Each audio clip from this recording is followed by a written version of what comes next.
prepared for you. Let someone get John 5, chapter 5, verses 21 to 29. I'll also take a few of the verses because of our time. John chapter 5, verse 21 to 29.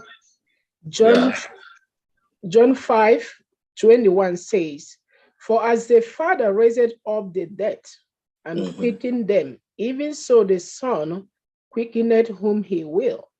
For the Father judgeth no man, but has committed all judgment unto the Son, that all men should know that the Son, even as they honor the Father, he that honoreth not the Son honoreth not the Father which has sent him." 24. "Very, very, I say unto you, he that heareth my word and believeth on him that sent me has everlasting life, and shall not come into condemnation, but is passed from death into life." 25. "Very, very, I say unto you, the hour is coming, and now is, when the dead shall hear the voice of the Son of God, and they that heard shall live." 26. As the Father has life in him, so he has given to the Son life in himself. 27. "And has given him authority to execute judgment also, because he is the Son of Man. Marvel not at this, for the hour is coming in the which all that are in the graves shall hear his voice." 29. "And shall come forth, that they have done good unto the resurrection of life, and they that has done evil unto resurrection of damnation." May God bless this. Amen. Amen. So that gives us a picture. Like I said, Sunday's giving us an overview of the 3 steps. You can see in John, it preempted what will happen in the pre-Advent judgment, before Christ, at the Christ's second coming. So if we are not with Christ at this moment, remember, Christ is life and is everything. God has given us his Son. So we only need to follow his steps and abide in his banner, which covers us. That's the only way we can get justification. Okay? So, but for those who are not with Christ, they still have opportunity. Because the time of grace is still on right now, so that on that faithful day, they will be on the right hand. They will be vindicated. So they will not be part of condemnation. Some claim that expressions is not judged and will not be judged. Okay, that means that those who are in Christ are not judged at all, but this expression implies that believers are not condemned in the judgment. Hence, the text should be understood as saying is not condemned, shall not come into condemnation. In the other text that said that the righteous will not be judged. What it simply means is that we will not be condemned at the judgment. Like I said at the intro, that this judgment is in favor of the righteous. So anybody who is with Christ, who is following Christ's footsteps, as we are studying today, after this lesson, you take the lesson home and pray for the guidance of the Holy Spirit to guide you to follow these lessons the way they are. I assure you that faithful day, there's nothing to tremble about. There's nothing to fear, because the judgment will be in your favor. I don't know whether you have contribution on the final judgment. Like I said, is a summary of the 3 steps. How did Christ point to the concepts of both condemnation and vindication in the final judgment? Can somebody respond to that with the 2 Bible texts we've read? How did Christ point that to us? There are 2 sides of the coin, condemnation and vindication.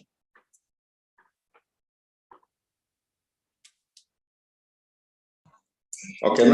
I just wanna say, based on the text that we just read,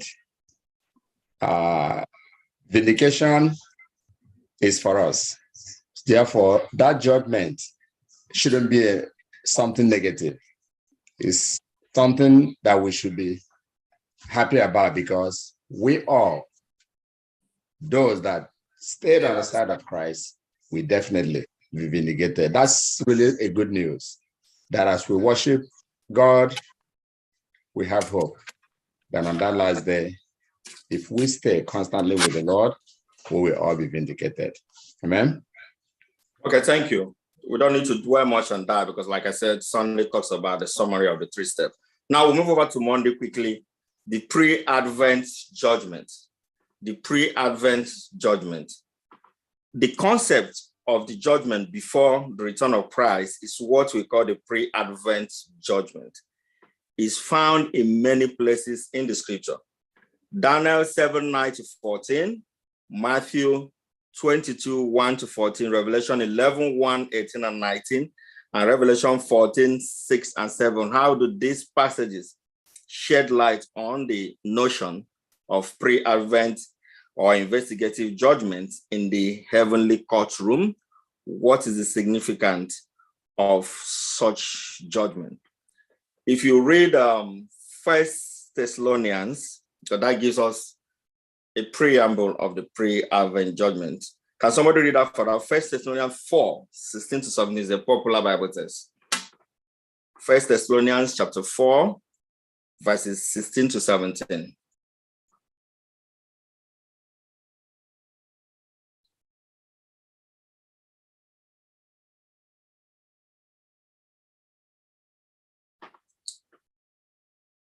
Nobody's there?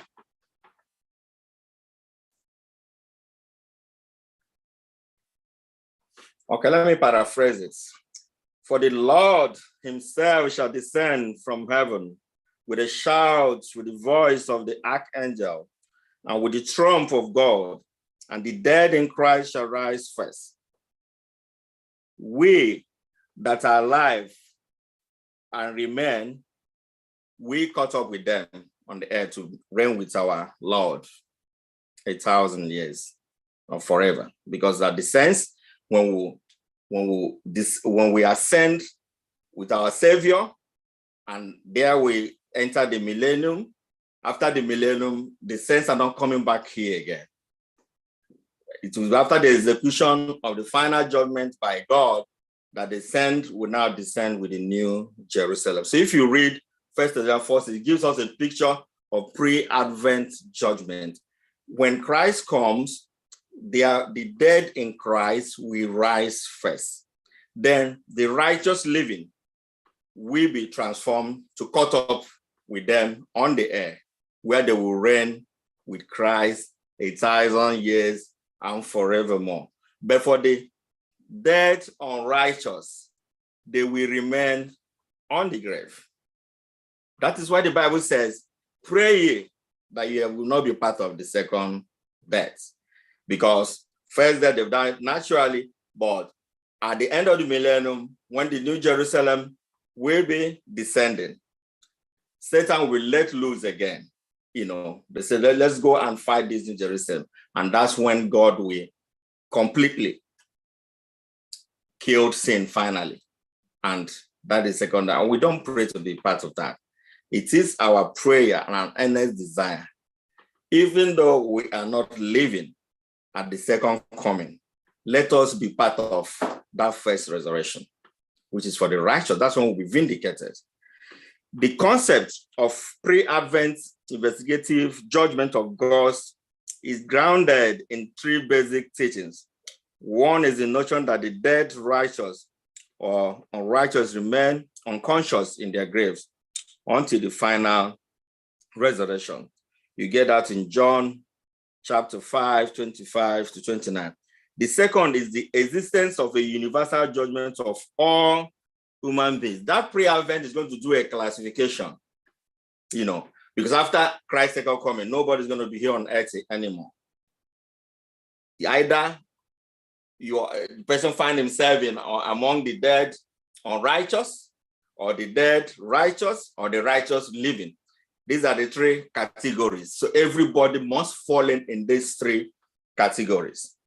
And it is our prayer as saints of God to be part of righteous living or the dead righteous, so that we will reign with our Lord forever after the 1,000 years. What this means is that all human beings will be judged. They should be judged prior to their respective resurrection, because at those resurrections, they will receive their final rewards. The book of Daniel helps us to understand both the time and the nature. The pre-Advent judgment at the end of 2,300 symbolic days in 1844, the heavenly sanctuary will be cleansed. That's found in Daniel 8:14. You can compare that with Hebrew 9:23. And the pre-Advent investigative judgment will begin. That is when it started. When the 2,300 days of Daniel prophecy was fulfilled in 1844, the pre-Advent judgment started. Two different ways of expressing the same event, and the judgment is in favor of the sense of the Most High. That is, it is good news for God's people. The animator that introduced the lesson mentioned it. For the righteous, is a good news, but for the unrighteous, it will be a bad one for them. But it's not yet over. Like we usually say in our local place, it's not yet uhuru. You know, anybody who is not part of the righteous now can still join. But the books in heaven, the book of life, amendments go in there out until Christ's second coming. In Matthew 22, 1-14, Jesus spoke of an investigation of the wedding guests before the wedding. There's an example of pre-event, a wedding recorded in the Bible, and the host said, go out and give out invitation. But when they were coming, there was a wedding, a dress code. Like in our world today, the bride selects the color and all that. So there was a dress code for that wedding. So someone was checking if all the guests were actually with on the correct dress code. And someone was found wanting, we know the story. So in that's an example in our own time, a kind of pre-Advent investigation of the guests that were attending that wedding. In the book of Revelation, the pre-Advent investigative judgment is referred to in the tax measuring those who worship in the temple of God, and the announcement that the hour of judgment has come. That's in Revelation chapter 14, 6 and 7. How should our knowledge of the judgment in heaven impact how we live here on earth now? That's the question for the class. Having the picture of the pre-Advent judgment, having known the three classifications, the living righteous, the dead righteous, the dead unrighteous. That's how we're going to be classified, Now, how does it impact on our lives today? That's the question. How should our knowledge of the judgment in heaven impact how we live here on earth now? Is there an impact? Is it going to make a change, or we should just go on with our lives and don't bother about it? That's the question. What impact should it make in our lives now? Now that the judgment has not come, but the pre-Advent goes on day in, day out.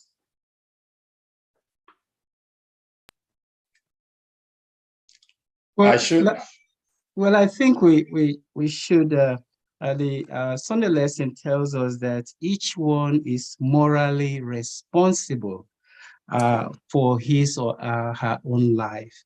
So morally, the way we live here now should determine what kind of judgment are we going to be on the right-hand side of Christ, or are we going to be on the left-hand side. So morally, we should all be careful how we live, because the way we live now will eventually determine the kind of judgment that we receive. That's a good one. Any other contribution? How should this lesson impact on us now? Yeah, I just want to say, for me, knowing, studying this lesson and having the knowledge of this judgment, I will ask myself, where am I? Which side am I? If I'm on the side that is unrighteous, I should better be thinking to be on the right side, either among the righteous living or the righteous dead. Those are the two options that I will consider, knowing what this lesson is telling us today. And I believe others should also consider that, because which other choice do we have? Thank you. Thank you very much. The speaker that spoke before, Matthew, mentioned something that's very important in the lesson, which I missed out on Sunday. We talks about the basis of God's judgment. God's judgment is going to be based on his moral law, and that is the 10 Commandments. Very, very important. You know, today, so many other denominations shy away from the 10 Commandments. That is for the Sabbath. You know, I listened to, there was an interview, and an elderly man, but way back at home, were like making just said in a church where they're reading a weary 10 Commandments, who will attend that church, you know. And a man was also asked in his honesty, I said, if you are privileged to have God around you, and you're also privileged to ask God to amend any of the moral or the 10 Commandments, which of them will you want God to amend for you? That was a critical question. And it's a question all of us should answer today, because one of these bases of God's judgment is either holding us down or we are not observing it. And the man was said, in your sincerity, if you are privileged to meet God and ask God, please amend any of these 10 moral laws, you know, which of them? And the man said, he was sincere, but his answer was shocking. And he said that the only one God can amend for him is do not commit adultery. So you can imagine that is where what is holding him down. So the same question applies to all of us today. The standard of God's judgment is the 10 Commandments. And that is the basis where we are all going to be judged. Like in other countries, you use their constitution. You know, every country has a constitution that guides them. Okay. So, but for God, for this judgment is going to be the 10 Commandments. So among them, if you are privileged to ask God to make an amendment, which of them would you like to be amended? That's a personal question to all of us. Let me move over to Tuesday. Tuesday talk about the millennial judgment. Remember where we read in First Thessalonians chapter 4, verses 16 and 17, where the Bible pictured the pre-Advent Christ, second coming, the dead in Christ will rise first, the righteous living will be transformed and caught up with them on air, while the dead unrighteous will remain on their grave. Now, where are they heading to? Where will they be? That will lead us to the millennial judgment. What will they be doing? You know, so the Bible tells us that the second coming, both the living saints and the resurrected saints will be, okay, we meet the Lord in the air. That's first, I've said that already. All the saints will be taken to heaven to abide in the heavenly dwelling places. And he himself has prepared for them. Remember John, popular Bible tells John 41:3, let not your heart be troubled and all that. Only at the end of the millennium will be the new Jerusalem come down to this earth and become the everlasting home for the saints. You get that in Revelation chapter 21, verses 1-3, 9-11. So during the millennium, while the earth remains desolate, the saints will reign with Christ in heaven. Jeremiah 4:23, Revelation 24. This millennium, what is this millennium? And what is the judgment all about? What would the saints be doing for this 1,000 years before the New Jerusalem will descend and there comes the executive judgment? So can we read, let's read Revelation chapter 20, verses 4-6. Revelation chapter 20, verses 4-6. And Okay, go ahead. And I saw thrones, and they sat upon them, and judgment was given unto them.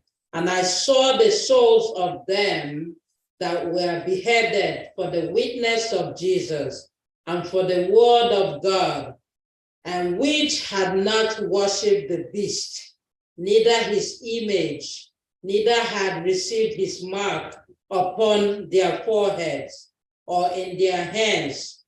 And they lived and reigned with Christ 1,000 years. Amen. Yeah. Someone gets 1 Corinthians chapter 6, verses 2 and 3.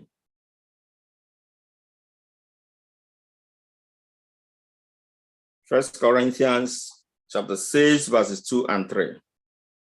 The millennial judgment. Do ye not know that the saints shall judge the world? And if the world shall be judged by you, are ye unworthy to judge the smallest matters? 2 and 3. Right? Have you read 3? Know ye not that we shall judge angels? How much more things that pertains to this life? Okay. So 1 Corinthians chapter 6, verse 2 and 3 gives us what the righteous will be doing with Christ for that 1,000 years. They will simply be looking at the records. Oh, Mr. X, he was so committed in Sabbath school. He was there in the divine service. He was part of personal ministry, but he's missing out. Why? And you check the records, and the records will be there why he didn't make it. Then after you say, oh God, your judgment is fair and just. Let your name be glorified. That is a vindication, because there are a lot of allegations. God is a tyrant, this and that. Why didn't he even kill Satan? Why did he even allow us to get into this trap and all that? So at that time, everything will be vindicated for us, So even the fallen angels, will be judged. But the Bible says that everyone will come to judgment. Maybe I may need some insight, maybe from the pastor, the theological view, the angels that did not disobey, because the Bible says that the war started in heaven, and the dragon, fought, and the Michael sent them down, which is Christ. About 1/3 of the angels came down on the earth. What happened to the angels that didn't disobey? Like, you're going to be part of the judgment, but the Bible says we are going to judge even the angels. I know the fallen angels will come to judgment, but since the Bible said that everyone, that means everybody should have a record, except God himself. That's the God that was not created. Yeah, so any created being must stand before this judgment. But the beauty is, it's a time for vindication. We're not going to be condemned. That is just the beauty of this lesson. So we need to, this encourages our faith the more. This helps us to draw more closer to our God. So that, and not only that, we should spread the news. Someone said, Adventists, we have so much and we don't give out. At that time, it can lead to spiritual obese. We should try and reach out, with this beautiful lesson. So in the millennium, in the 1,000 years, the 1 Corinthians chapter 6, verses 2 and 3 has explained what we're doing. We'll be checking the records. We'll find out, why did this happen?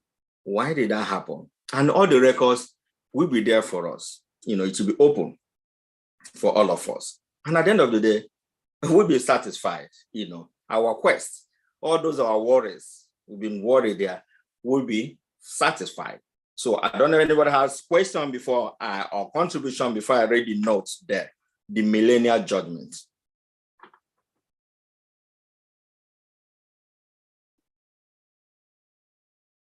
Okay, let me read the notes. Maybe you'll come in later. The whole judgment process is intended, one, to vindicate God's character against accusations of Satan, that God is unfair in the way he treats his creatures, to confirm the impartiality of the rewards of the righteous, to demonstrate the justice of the punishment of the wicked. 4, to dissipate all the doubts that could lead toward another rebellion in the universe.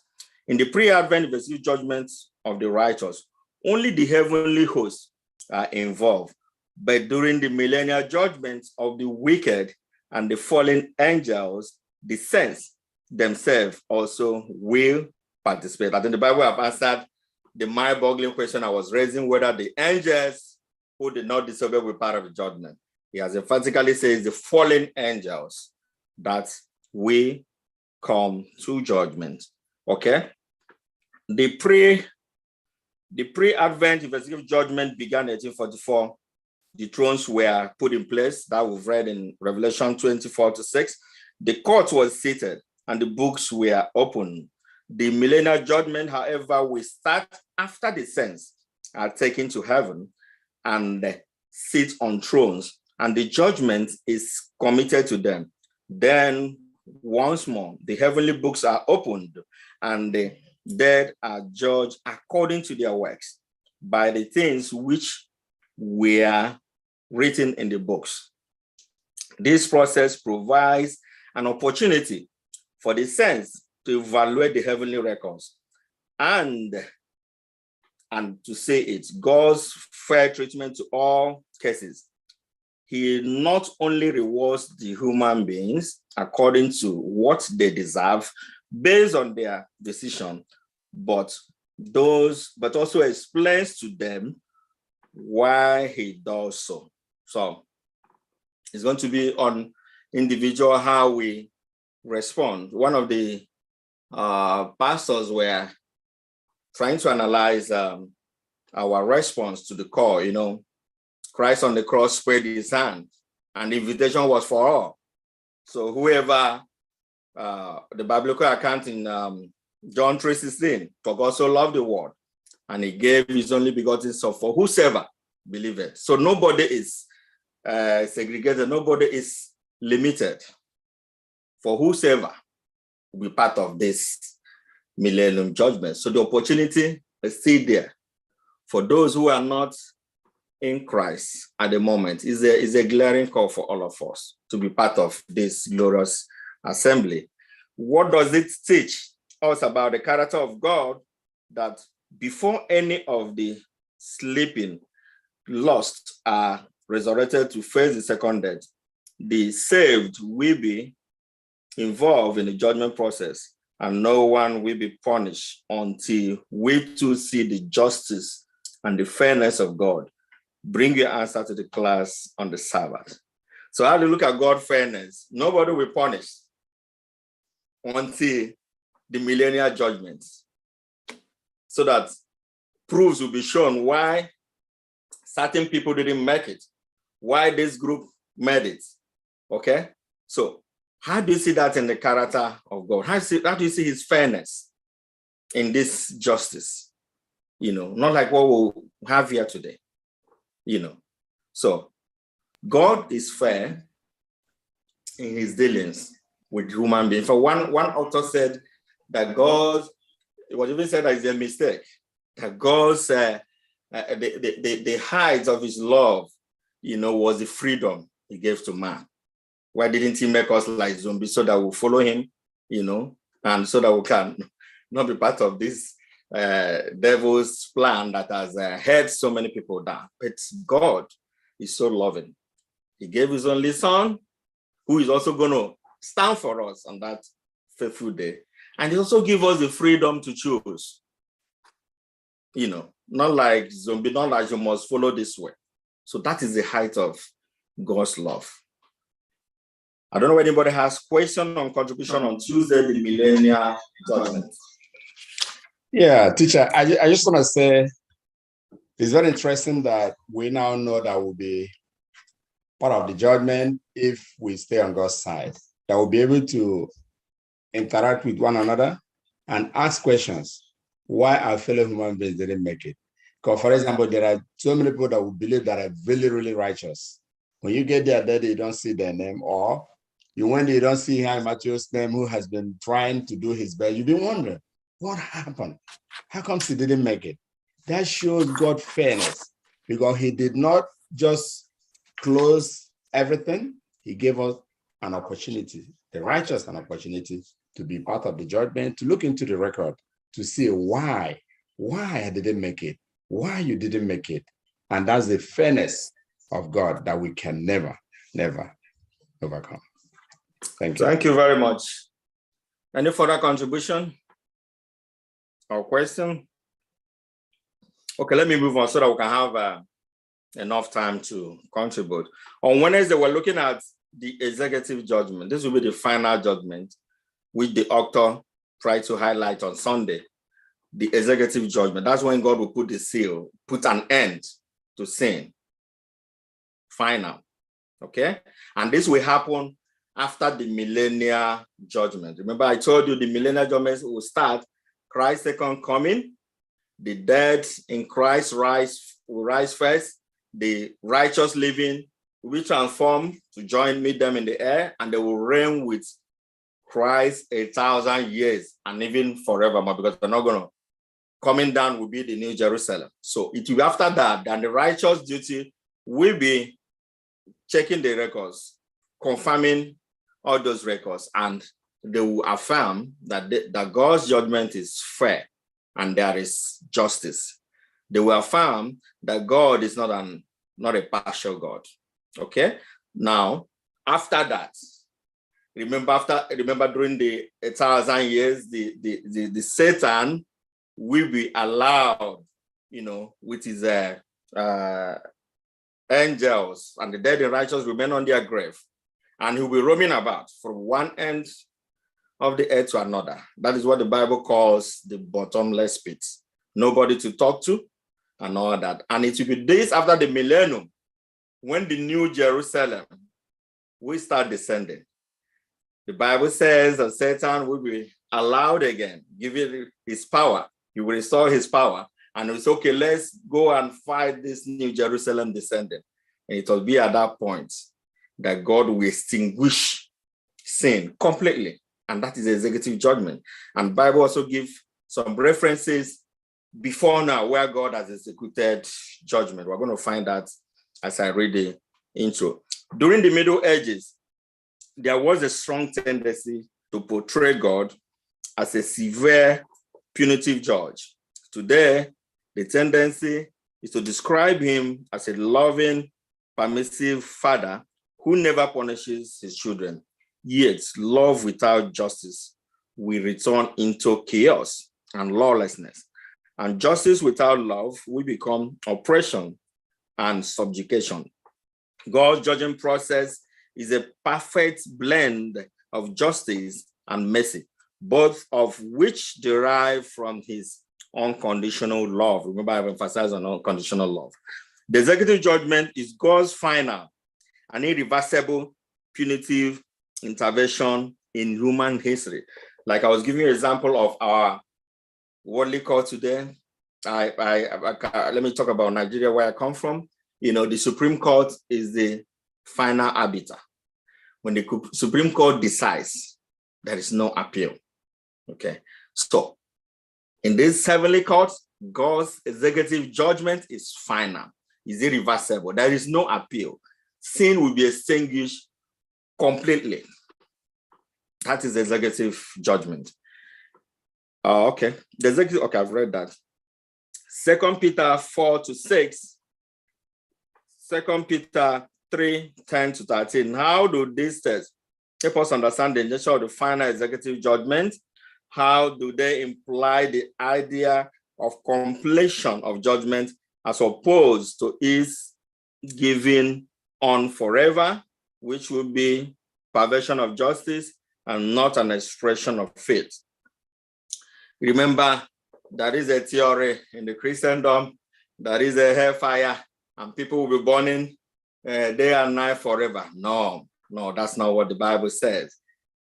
When the Bible talks about hellfire and all that, is emphasizing that there will be completeness, complete extinguish of sin, and it will happen in a moment. It's not something that will be burning forever and ever, and you now pray for somebody to come back and all that. So let's read 2 Peter chapter 2, verses 4-6. Then another person gets 2 Peter 3, verses 10 to 13. Let's see what this text talks about. 2 Peter 2, 4 to 6. Yeah. For if God did not spare angels when they sinned, but sent them to hell, putting them in chains of darkness to be held for judgment. If he did not spare the ancient world when he brought the flood on its ungodly people, but protected Noah and a preacher of righteousness and 7 others, if we condemn the cities of Sodom and Gomorrah by burning them to ashes and made them an example of what is going to happen to the ungodly. Thank you. That gives us a picture of the executive. There were some other executive judgment before now, which that Bible text referred us to. So if you look at the second paragraph on the executive judgment on Wednesday, you're also going to find out some of these references where God has also instituted the executive judgment. The executive judgment in God's final and irreversible punitive intervention in human history. Limited punitive judgment occurred, for example, in the casting out of Satan and the rebellious angels from heaven. You get that in Revelation 12, 7 to 12. Then the driving out of Adam and Eve from the Garden of Eden, Genesis 3, that was another executive judgment God did before now. The great flood, Genesis 6 to 8. The destruction of Sodom and Gomorrah in Genesis 19, Jude 7. The death of the firstborn in Egypt. You get that in Exodus 11, Exodus 12. And the deaths of the Ananias and Sapphira in Acts of Apostles, chapter 5, verses 1 to 11. So it is so surprised that there is also will be executive judgment of the wicked at the end of the human history. So this is not new in God's court. God has executed his executive judgment in the past. So that tells you that this one is not a joke. It's going to happen. And the Bible has given us the chronology how this is going to happen. And that is the judging process we are studying today. God's goodness and long forbearance, his patience and mercy, exercised to his subjects, will not hinder him from punishing the sinner who refused to be obedient to his requirement. It is not for a man, a criminal against God's holy law, pardoned only through the great sacrifice he made, is giving his son to die for the guilty because his law was changeless to detach to God. You can get that was lifted from Spirit of Prophecy L.E.G. White manuscripts. All that God could have done to save humanity from being eternally lost, he did, even at a great cost to himself. Those who are lost ultimately made choices and led them to this unfortunate end. The idea of God's judgment is on the lost, even the annihilation of the lost, as opposed in the eternal torment. The eternal torment goes against the character of a loving God. Is simply wrong. It is God's love and God's love alone, and that demands justice as well. Like we've emphasized, we'll be judged based on our response to God's love. One analyst said God emptied the entire heaven for us. So why do we still have to choose the other way? He demonstrated his love. He gave us all he got. He even added by giving us freedom of choice. Yet, some of us are still heady, just like the Satan in heaven, who thought I could be part of all the processes, and he decided to test the other side of the coin.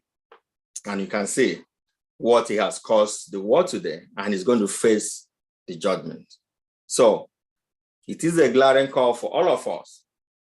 Probably if there are areas we need to amend in order to be in the right track with Christ, we should do that. It's not by might. Remember, I said by faith, through grace of our Lord Jesus Christ. But we judge by our works. That is the truth. is our works that will be judged. But it now depends on how committed, how do you follow this Savior? That is where his justification comes in. It's only God has that right for justification. Nobody can do that. So you cannot change a system when you are outside. It should be part of that system. Okay? So you must painstakingly be following Christ's steps. Some people say the standard of Christ, God's judgment, the 10 commandments is not attainable. It is, it's attainable. If you surrender to the cross and allow Christ to lead out, later on we cannot do it. But if you allow Christ to take control in every steps you take, ask the Holy Spirit to guide you, there the justification comes, because God knows our hearts. So nobody should give excuse that this standard is not attainable, there's no need trying at all. No. Inasmuch we are saved by faith through grace in Jesus Christ, we will be judged by our works. So let us note that. Very, very important. Okay, let me be rounding up so that we can take contributions. Thursday talks about the second death. I mentioned it earlier. The Bible emphasized that we should pray so that we should not be part of the second death. The second death is for the unrighteous. The righteous should not be thinking about that. And that will happen after the millennium, after the millennial judgment, when the New Jerusalem will descend and the Satan and his angels and all the subjects will say, let us fight again. And God will eliminate them completely. That will be the second death. None of us should pray that we should be part of that death. Rather, be part of that first resurrection or the righteous living. God is leading human history toward the end time climax. At the end of the millennium, all the wicked dead are raised from their graves to receive their final punitive sentences. Then when the whole judging process is completed, nothing else can be added to it. The wicked will acknowledge God's justice with all the facts of the great controversy in view. The whole universe, both loyal and rebellious, with one accord declared, just and true are the ways thy king of sense. And Satan himself bows down and confesses the justice of his sentence. That's listed from Spirit of Prophecy, Ellen G. White's great book, The Great Controversy, pages 670 and 671. If you read Malachi 4:1, Revelation 20:14 and 15, Revelation 21:8, how effective are the leg of fire and the second death? Can somebody get Revelation 14 and 15 for us? Revelation 21:8. Let us see how effective this leg of fire is for the second death.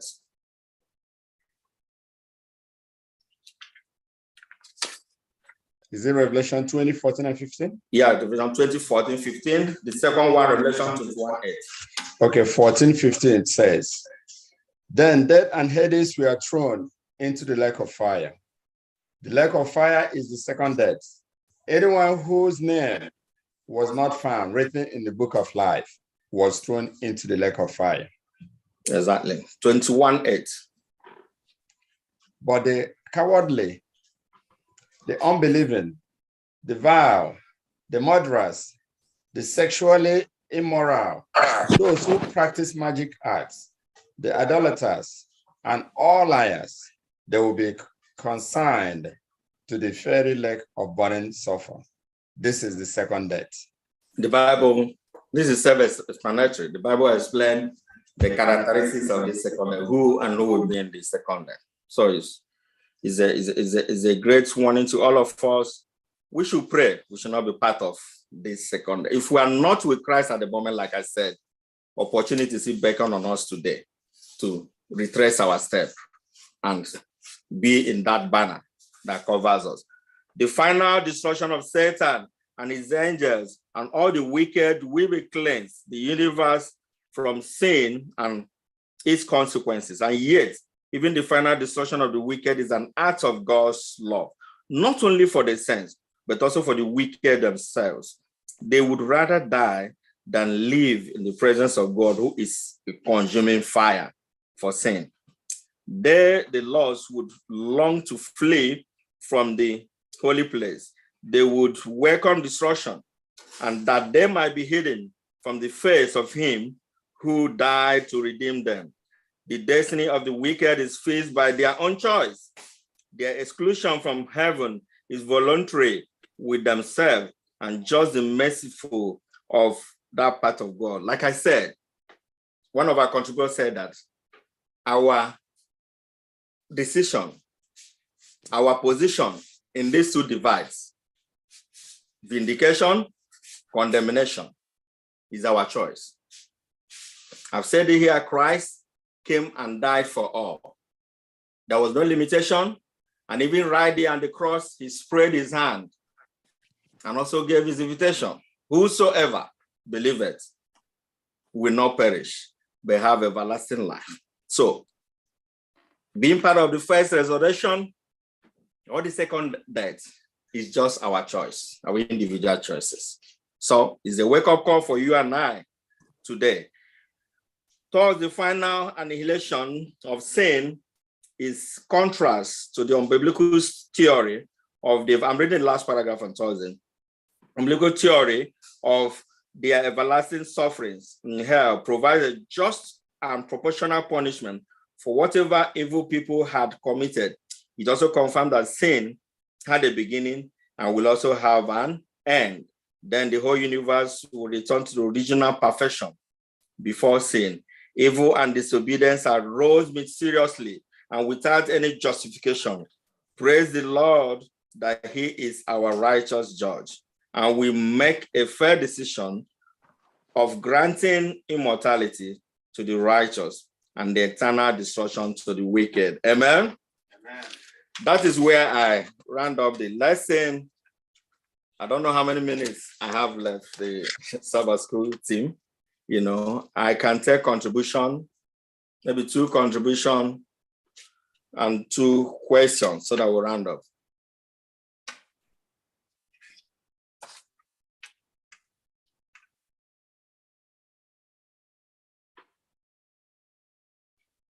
The lesson was digested? Okay. Okay, that is where we wrap it up for today. The judging process. Remember, we have one more lesson coming up next week. Okay, so let us, it is my prayer. The opportunity is still there for you and I.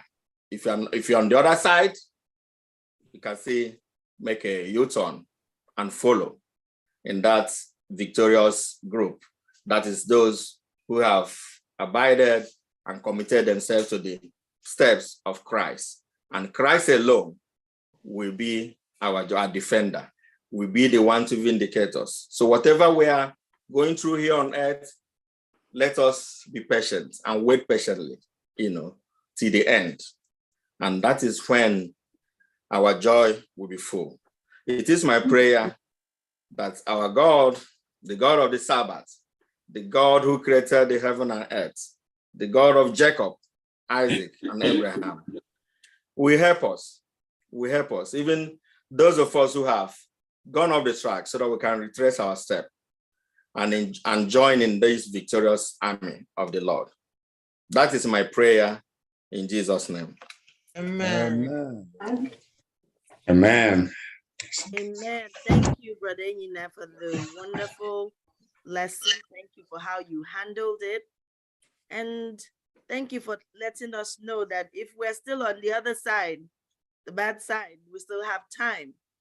But we don't even know if we have time, because nobody knows when your time will be up and you'll be called up. And thank you. So we all have to put ourselves in order so that we would not fear the judgment of God. It is time for our Sabbath school expense offering.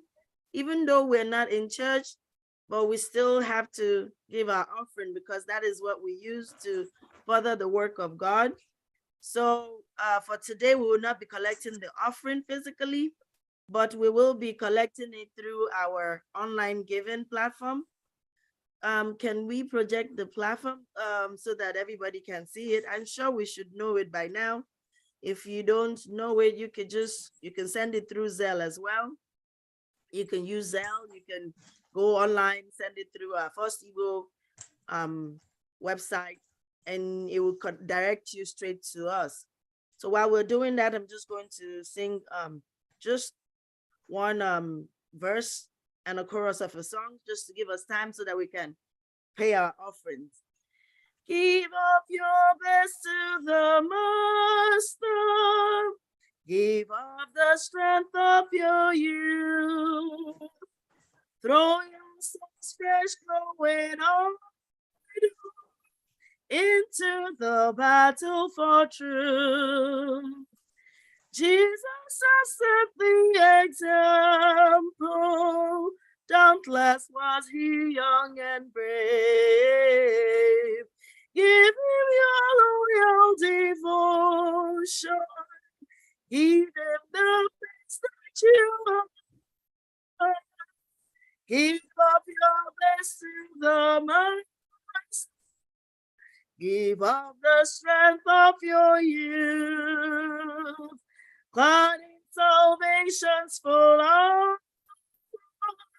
Join in the battle for truth. Amen. Amen. May the Lord bless us as we give for the furtherance of his work in Jesus' name. Amen. Amen. Amen. Happy Sabbath, everyone. Happy Sabbath. I'm quite sure that we have all been blessed today through our lesson study, right? Yes. I just want to read future thoughts on Friday. It says, in the day of final judgment, every lost soul will understand the nature of his own rejection of truth. The cross will be presented, and its real bearing will be seen by every mind that has been blinded by transgression. So I'm highly impressed today with the start of the lesson, especially my younger brother who presented this lesson today. I know he used to present for the governors and speak eloquently and everybody. I don't know that he can really speak for the Lord the same way. So I'm impressed to hear from him today and the way he narrated the lesson. And we all can see what the lesson is all about today, the judging process. Now we see that when we talk about judgment, we shouldn't feel that kind of negativity. We shouldn't have that negative connotation within our thoughts, because it is good for us if we stay on the side of the Lord. And it's very clear that we're all gonna pray.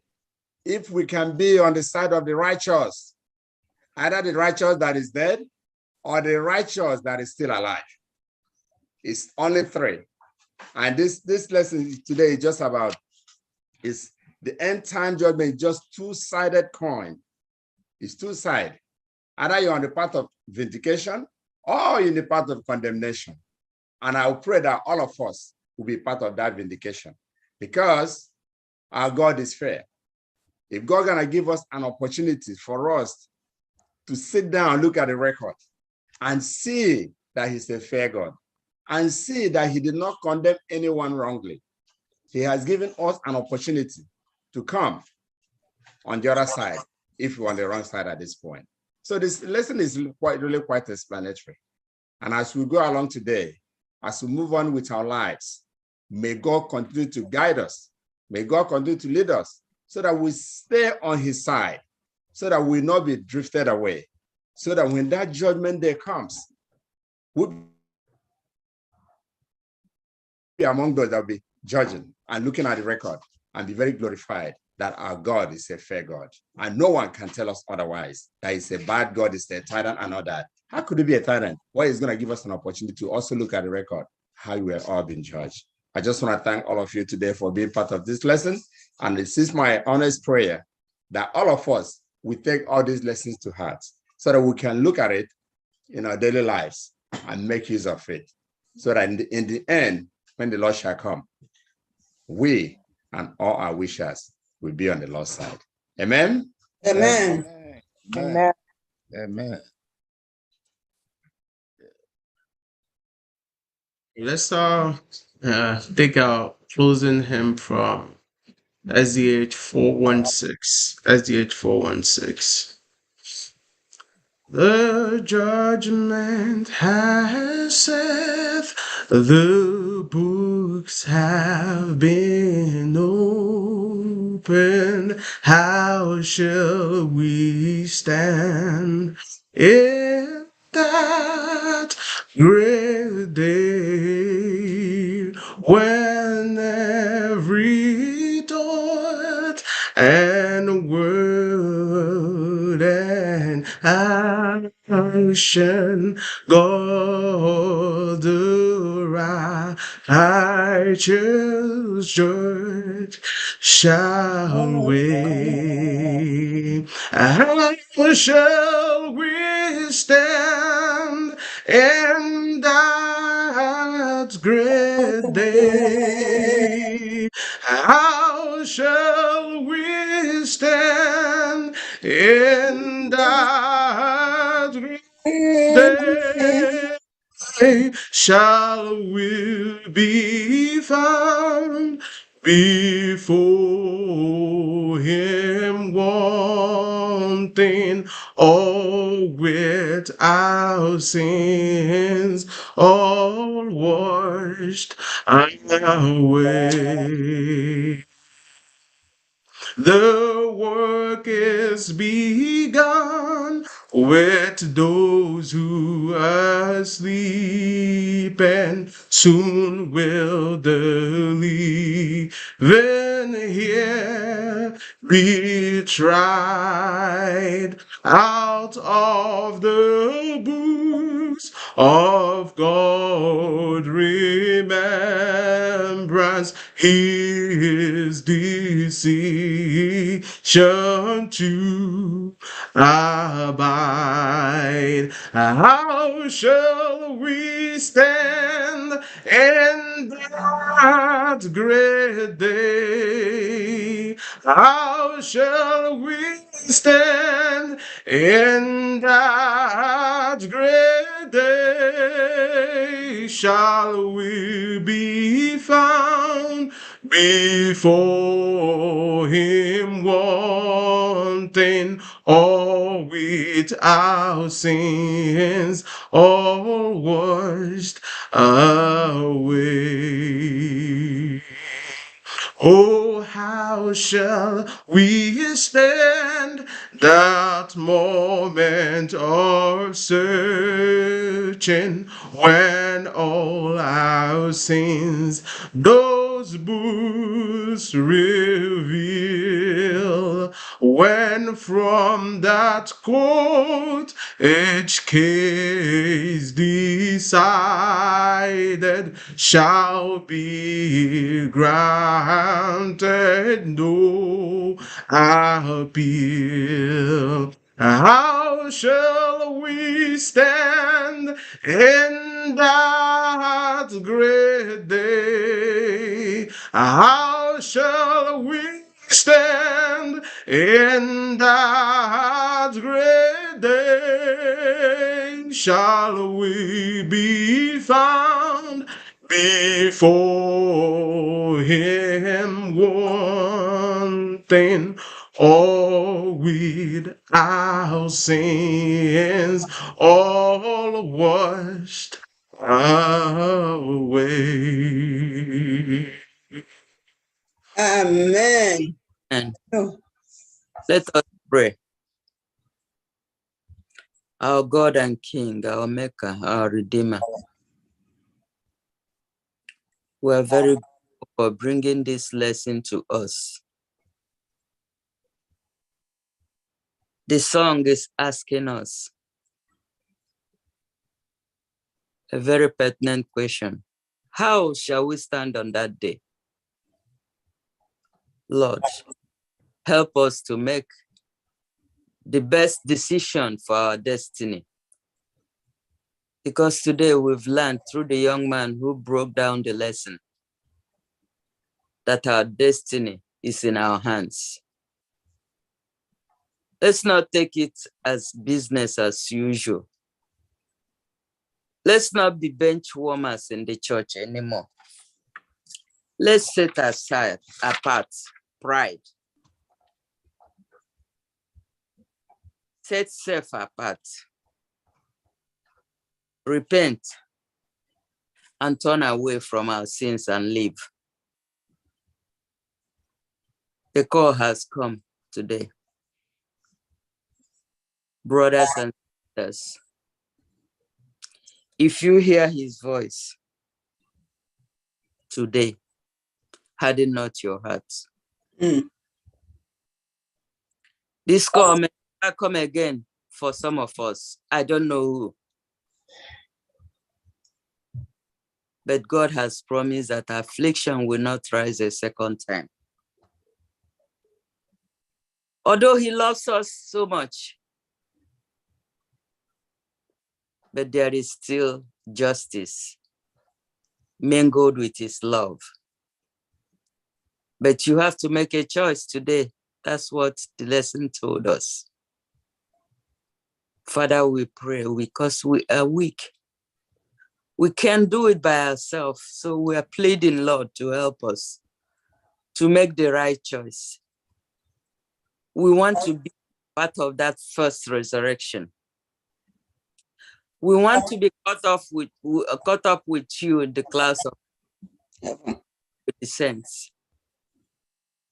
Please don't leave us here, Papa. Help us, give us your Holy Spirit to lead us, protect us in all our ways and our affairs. We're going to go into another new week in a few hours.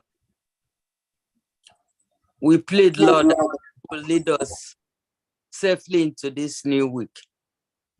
Although we do not know what's in the new week, but we know that we have a master who knows everything concerning us. So you are going to give us peace all around us. And we bring our brothers and sisters who are in the air this time, that you give them traveling, Lord. Amen. That they will reach their destination safely. Amen. Yes. Amen. Those that have already gotten home, that you will be with them, be their God and God. Yes. That take them is ahead. That you will not allow evil to come unto them. Amen. That they will enjoy their stay and come back to us happily too. And we all will rejoice together and glorify your holy name and say for what you have done. Yes, Father. Father in heaven, we ask especially for our children, that you bring them back into the fold. Yes. Don't let them be hanging on the window. We don't want Eutychus in our midst. Bring them to the fold, Lord. Yes, Father. Osia wonti Chineke keligwe biko kanu okwu we bata. No. Mere anyị ebere papa. Ike adịghị anyị ma gị onwe dị ike. Kwe ka anyị ndị ike site n'ime ịdị ike nke ike Chineke. Amen. Ma ụbọchị taa m ga-egbu papa nke eluigwe. Kwe ka ndị hụ anyị nsị leziela ndị la Chineke akpaala. Amen. Ikpeazụ nke ndụ were ndụ ebi ebi kwụọ anyị ụgwọ ọrụ m. Amen. Nyere anyị aka. Amen. Nyere anyị aka. Yes, Father. Ọla mmehie ọnụ. Mere anyị amara. Amen. Anyị rịọrọ baa n'aha nke Nna na nke Ọkpara na nke Mmụọ Nsọ ka anyị niile. Amen. Amen and amen. Amen. Amen. Amen. Amen. We thank everyone for being part of the lesson today. And we hope that you join us next week. And that will be the last lesson of the quarter. and all things new. So we thank you once again for being part of this lesson today. And we hope that the Lord will continue to bless you and your family in Jesus' name. Amen. Amen. Happy Sabbath day. Happy Sabbath day to you all. Till we meet again. Hallelujah.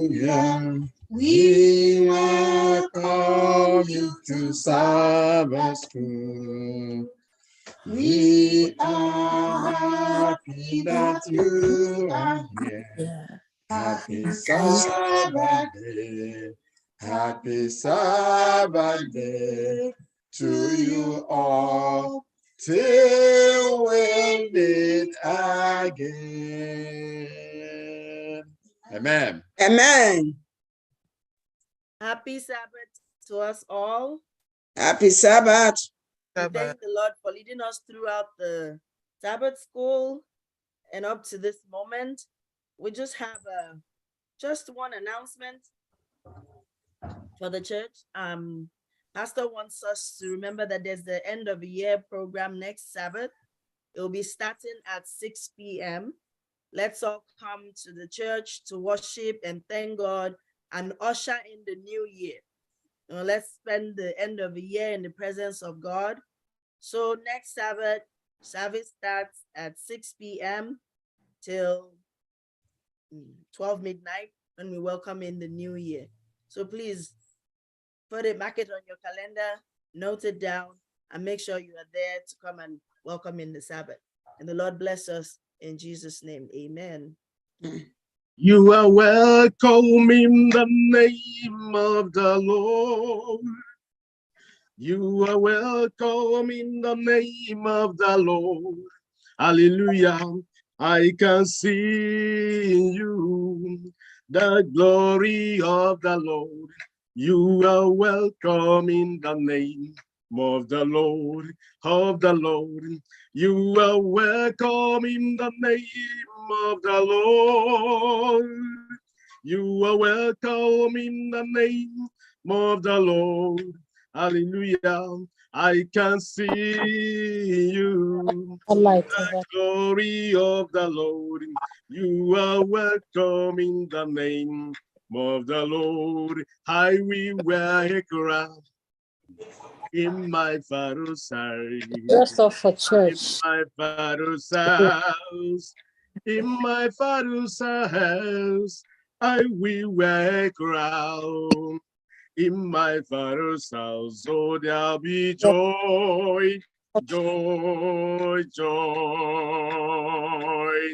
I will wear a crown, oh, in my father's house, my father's house, in my father's house, I will wear a crown, oh, in my father's house, there'll be joy. Joy, joy, there'll be joy, joy, joy, there'll be joy, joy, joy. Oh, how we wear a crown, oh, in my father's house. Oh, there'll be joy, joy, joy. Ngekpokpese n'ime ụlọ nna, n'ime ụlọ nna, n'ime ụlọ nna, ngekpokpese ho n'ime ụlọ nna, ọ ga-abụ ọṅụ, ọṅụ, ọṅụ, ọ ga-abụ ọṅụ, ọṅụ, ọṅụ. Oh, gabu onu, onu, onu, epopese, elni mehulanam. Oh, gabu onu, onu, onu. Leu kunden som naga wara wara, nagan komar. Igasokwa leukunde som naga wara wara nagankoma tuleya no begin tuleya leukunde som naga wara wara nagankoma Igasokwa leukunde som naga wara wara nagankoma tuleya no begin. Bemruru n'igwe aga m ahụ onye nzọpụta m ga-ekele ya n'ihe ọma o mere o jiri ụzọ ya gbapụta m na njọ mma Jizọs onye bere m gasị ya mma gasị ya mma aga m ekele ya o aga m akpịsị ala nye ya o gasị ya mma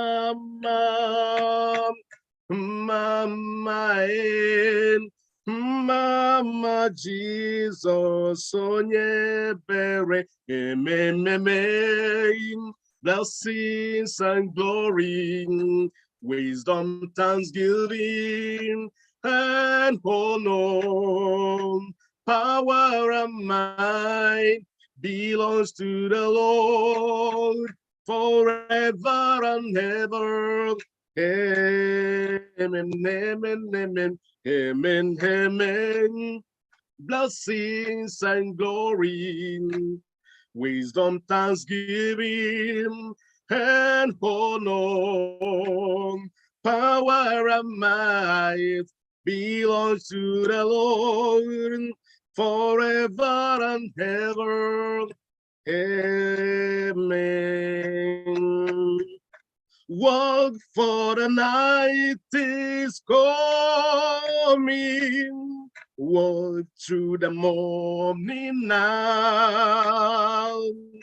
Walk white out you will sparkling. Walk mirrors springing flow.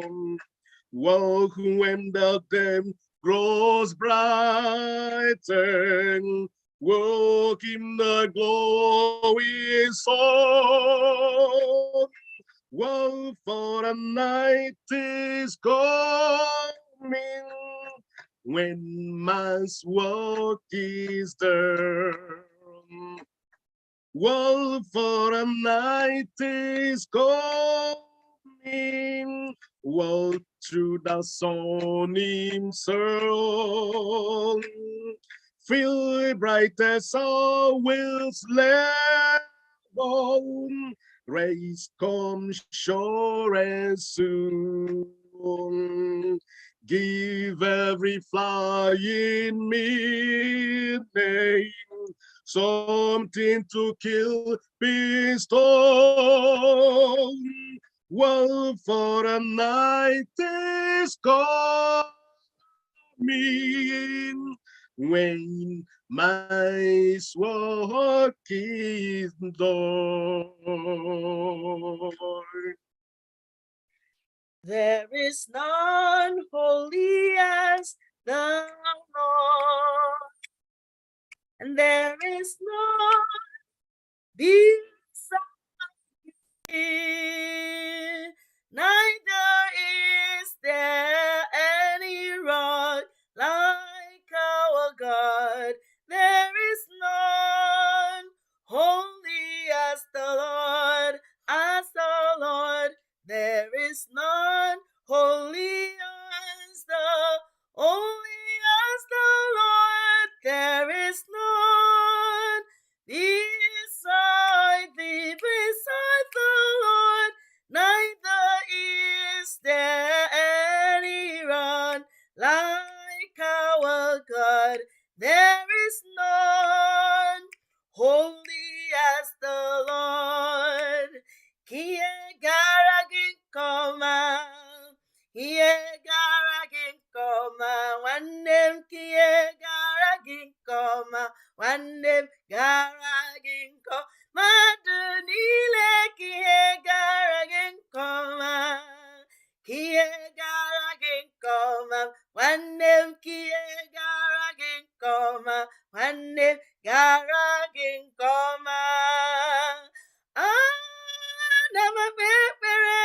ka ihe gara gị nke ọma, ka ihe gara ezinụlọ gị nke ọma.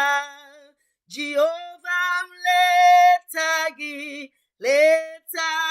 nke ọma, nwanne m leta gị nke ọma, nwanne m leta gị nke ọma. Unu niile ka ihe gara gị nke ọma, nwanne m ka ihe gara gị nke ọma, nwanne m ka ihe gara gị nke ọma, nwanne m gara gị nke ọma.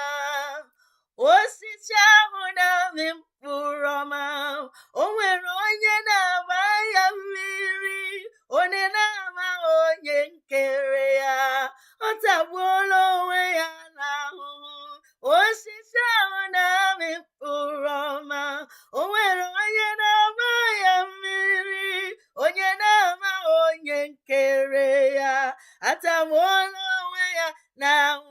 Osisi ahụ na-amị mkpụrụ ọma, o nwere onye na-agba ya mmiri, onye na-ama onye nkere ya, atagbuola onwe ya n'ahụhụ. Ọnụ ụzọ ọma ka ebulie isi n'elu elu, ka ebulie ọnụ ụzọ ebighị ebi. Ọnụ ụzọ ọma ka ebulie isi n'elu elu, ka ebulie ọnụ ụzọ ebighị ebi. Ọnụ ụzọ, ọnụ ụzọ, ọnụ ụzọ, ọnụ ụzọ ọma, ọnụ ụzọ ọma, ọnụ ụzọ ọma ka ebulie isi n'elu, ka eze, eze ndị eze, eze ebube, ka eze ebube wee bata,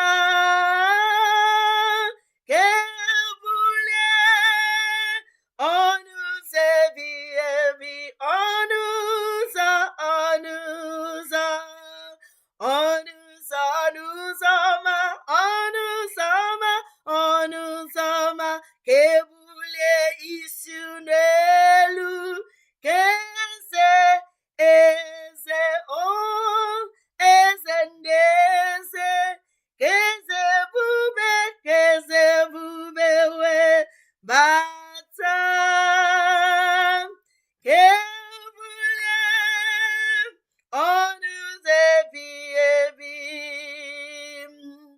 Ka obi tọọ gị ụtọ n'ihi na Jehova bụ nna, na Jehova bụ nna, na Jehova bụ nna.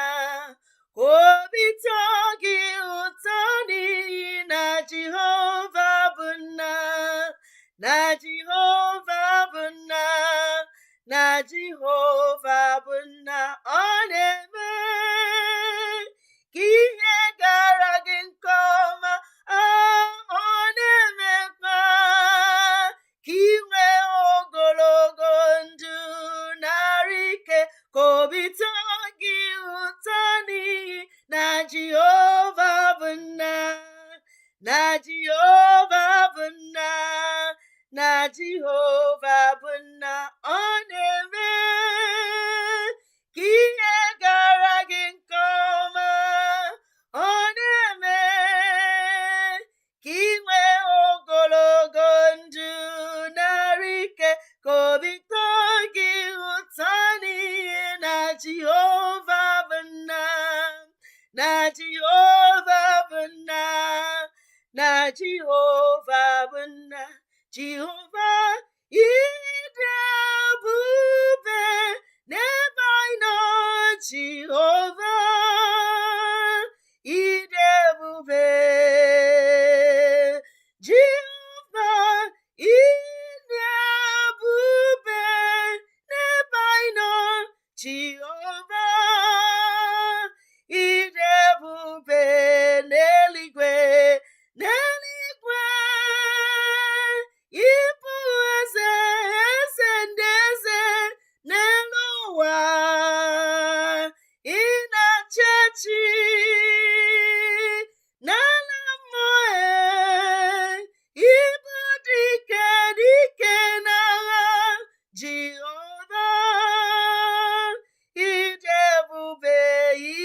idebube, Jehovah, idebube, nebaino Jehovah, idebube, neligwe, neligwe, ibu eze, nelowa, inachechi, nalamo, ibadike, na Jehovah, idebube.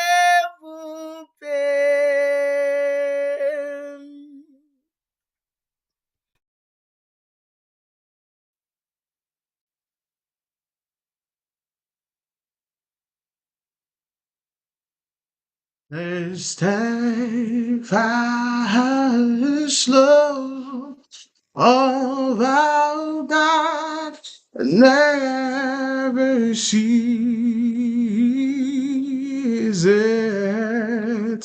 His mercy is never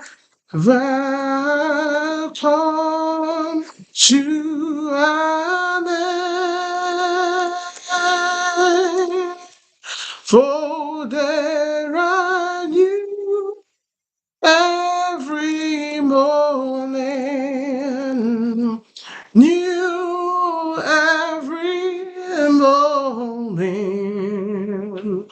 Great is thy faithfulness, O God. Great is thy faithfulness, for there I have new every morning. Great is thy faithfulness, O God. Great is thy faithfulness. Be thou exalted, O Lord, above all heaven. Be thou exalted,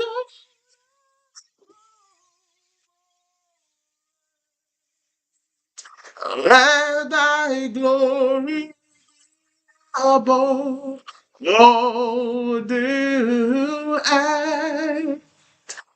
Let thy glory be above all the earth. Be thou exalted, O Lord, above all heavens. Be thou exalted, O Lord, above all earth. Let thy glory be above all the earth. Let thy glory be above all the earth. Oh, tell it on the mountain, over the hills and everywhere. Go tell it on the mountain that Jesus Christ is Lord. Oh, go tell it on the mountain, over the hills and everywhere. Go tell it on the mountain that Jesus Christ is Lord. Oh, happy day that thrills my joy on thee, my Savior and my Lord. He taught me on to follow on faultless to stand before thy throne. Happy day, when Jesus washed my sins away. He taught me how to watch and pray and live rejoicing every day. Happy day, when Jesus washed my sins away. He taught me how to watch and pray and live rejoicing every day. Happy day, when Jesus washed my sins away. Amen. Amen. Amen. Amen. Thank you very much, the praise team. Happy Sabbath, everyone. I want to especially welcome everyone to this divine service. And I want to believe that the Lord has been so good to us throughout the week. I want to welcome especially our friends that are joining us from Facebook, Zoom, Instagram, and other social media platforms. I want to say a very big welcome to you all. Thank you for making our time to join our service. On behalf of the pastor, Pastor Keze Rondo, the head elder, David Wampa, and the entire membership of the FirstIgbo SDA Church, I want to say welcome to FirstIgbo SDA Church, and feel relaxed as you watch the blessings of the Lord comes your way. Once again, happy Sabbath and welcome. We shall start the divine service with our affirmation of faith as found in the book of Revelation chapter 14, verse 6 to 7. Affirmation of faith, Revelation 14, 6 to 7. I read to your hearing from New King James Version. It reads, "Then I saw another angel flying in the midst of heaven, having the everlasting gospel to preach to those who dwell on the earth, to every nation, tribe, tongue, and people, saying with a loud voice, fear God and give glory to him, for the hour of his judgment has come, and worship him who made heaven and earth, the sea, and the springs of water." We shall also take our call to worship from Psalm chapter 33, from verse 20 to 22. Our call to worship, Psalm 33, 20 to 22, and it reads, "Our soul waits for the Lord. He is our help and our shield. For our hearts shall rejoice in him, because we have trusted in his holy name. Let your mercy, O Lord, be upon us, just as we hope in you." With this, I call the church to worship. There's a sweet, sweet spirit in this place, and I know that it's the Spirit of the Lord. There are sweet expressions on each face, and I know they feel the presence of the Lord. Sweet Holy Spirit, sweet heavenly dove,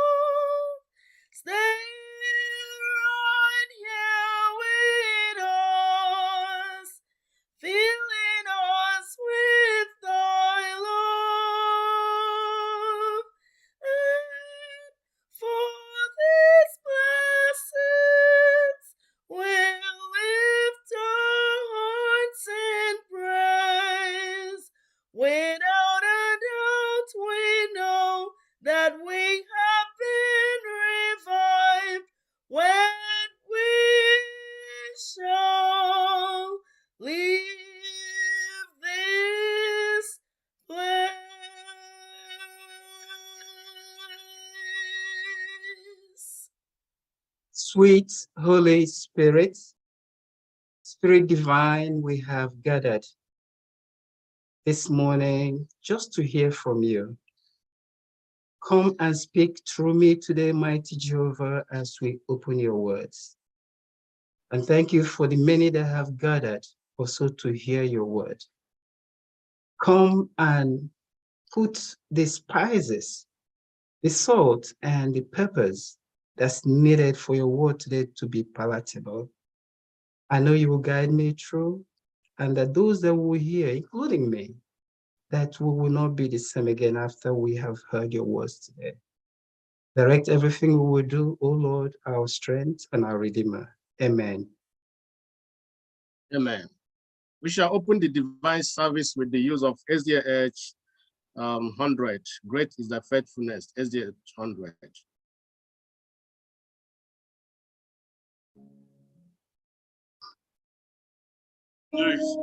Lord, my Father, there is no shadow of turning day.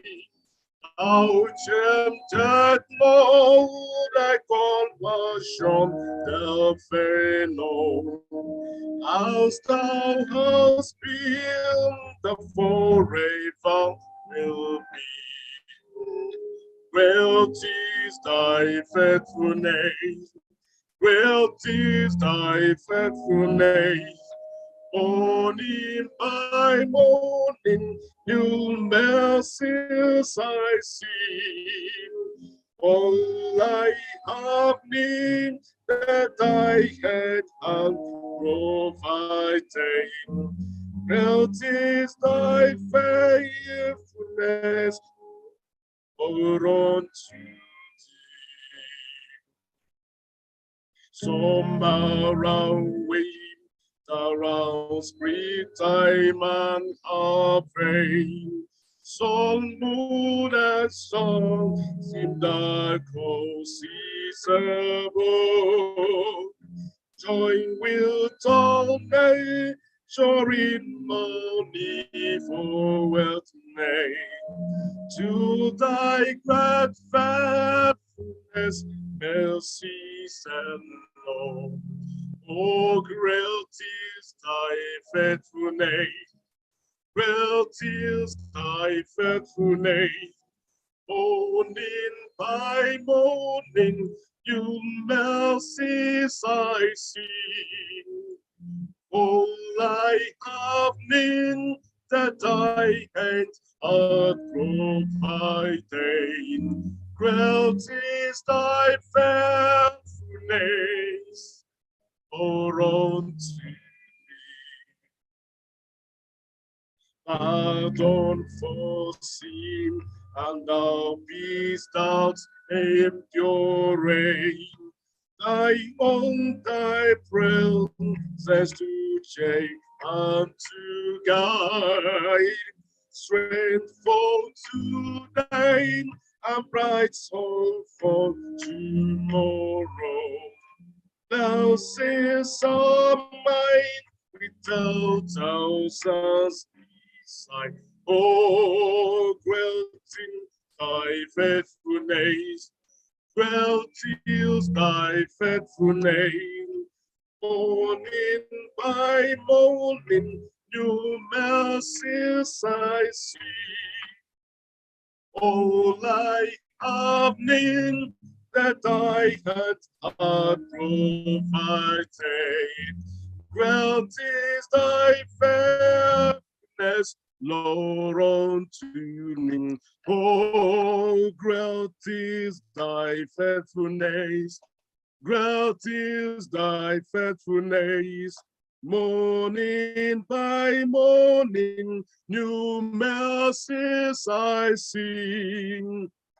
All I have need that thy hand hath provided. Great is thy faithfulness, Lord, unto me. Amen. Our scripture reading is taken from Ecclesiastes 3, verses 11 to 12. He has made everything beautiful in its time. He has also set eternity in the hearts of men, yet they cannot fathom what God has done from the beginning to the end. I know that there is nothing better for men than to be happy and do good while they live. May the Lord bless this reading. Amen. Amen. Come ye this consolate, where ye languish, come to the mercy seat, fervently kneel. Here bring your wounded hearts, here tell your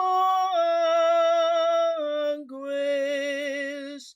It has no sorrow that heaven cannot heal. It has no sorrow that heaven cannot heal. Amen. Ụmụnne m na ụmụnna m, anyị hulata isi anyị ala bịa rịọ amara ebe Chineke anyị nọ. May we kindly bow down our heads so that we can receive the grace of God. Nna anyị na Chineke anyị onye dị n'eluigwe, mma mmadụ ekelela anyị jigharịala ehihie na ịtụwo mma mma n'ihi odudu ọma niile nke ịdị idu anyị onyenwe anyị. Mma mma dịrị Chineke anyị na ịbụ onye kpọrọ anyị oku si anyị nga anyị dị abụọ ma ọ bụ atọ laa nke ịnọ n'etiti anyị. Onyenwe anyị, anyị akọrọlala ịnọ n'etiti anyị n'ehihie na ebe anyị karịrị ọnụ ọgụgụ ka ị ga ije nọnyere anyị. Chineke anyị bụ onye amara, anyị amarala ọ dị isi hụ anyị nwere ike ime ma ọ bụrụ naanị na amara Chineke, n'ihi na ịbụ nna anyị onye hụrụ anyị n'anya. Mgbe anyị kpafuru gaa n'ọkwala ọnụ ụzọ ụlọ dịkwa ma ọ bịa kpọgharịa anyị obe anyị gbachiri n'ụzọ adịghị obe a.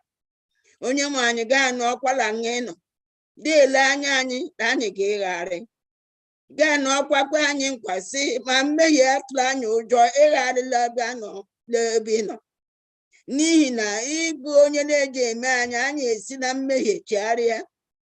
N'ihi na ikwere anyị nkwasị mmehie anyị ga-eji akpa njikarịa ihe niile n'ịga ime ya dị ọcha, gaasị ọkwala ọchara uhie n'ịga ime ya dị ka snow. Chineke nke ama, Chineke ịhụnanya, dị ihu ọdọ nka mkpa a ga-emere anyị karịa nkwa ọma ukwu ndị na-ịdị ikpe anyị. Onye nwe anyị si nara ekele o, nara otito, nara ọjịja mma niile n'aha Jizọs. Amen. La anyị kwụbịa nga na onye nwe anyị bụ mkpa dị iche iche, ma onye ọbụla anya dị onye nga isi ole amaala mkpa ke nwanne m. Mgbe Chineke nke amara na ịbụ onye siri agha amaala mkpa anyị niile. Anyị bụ adịghị ike nke ime mmụọ, anyị bụ adịghị ike nke elu ahụ, n'ihi na anyị bụ ọrịa niile dị iche iche. Anyị mere ntamu n'ime obi anyị, kpọrọ ngabiga nke ihe mgbu niile nke anyị na-enwe. Ịgbakwanụrụ anyị si ma anyị atamu na ntamu, ma anyị anọ n'ala ụjọ, lọdị ikele ịma lọdị ikele ịgakwana ime ma abụ nwa agbọghọbịa ngoro anyị si lọdị isi mee anyị merela elu ụwa elugbele agaghị ekwuta ite, lọdị ọrịa anyị mere elugbele amaghị, lọdị ihe mkpalile anyị mere elugbele amaghị.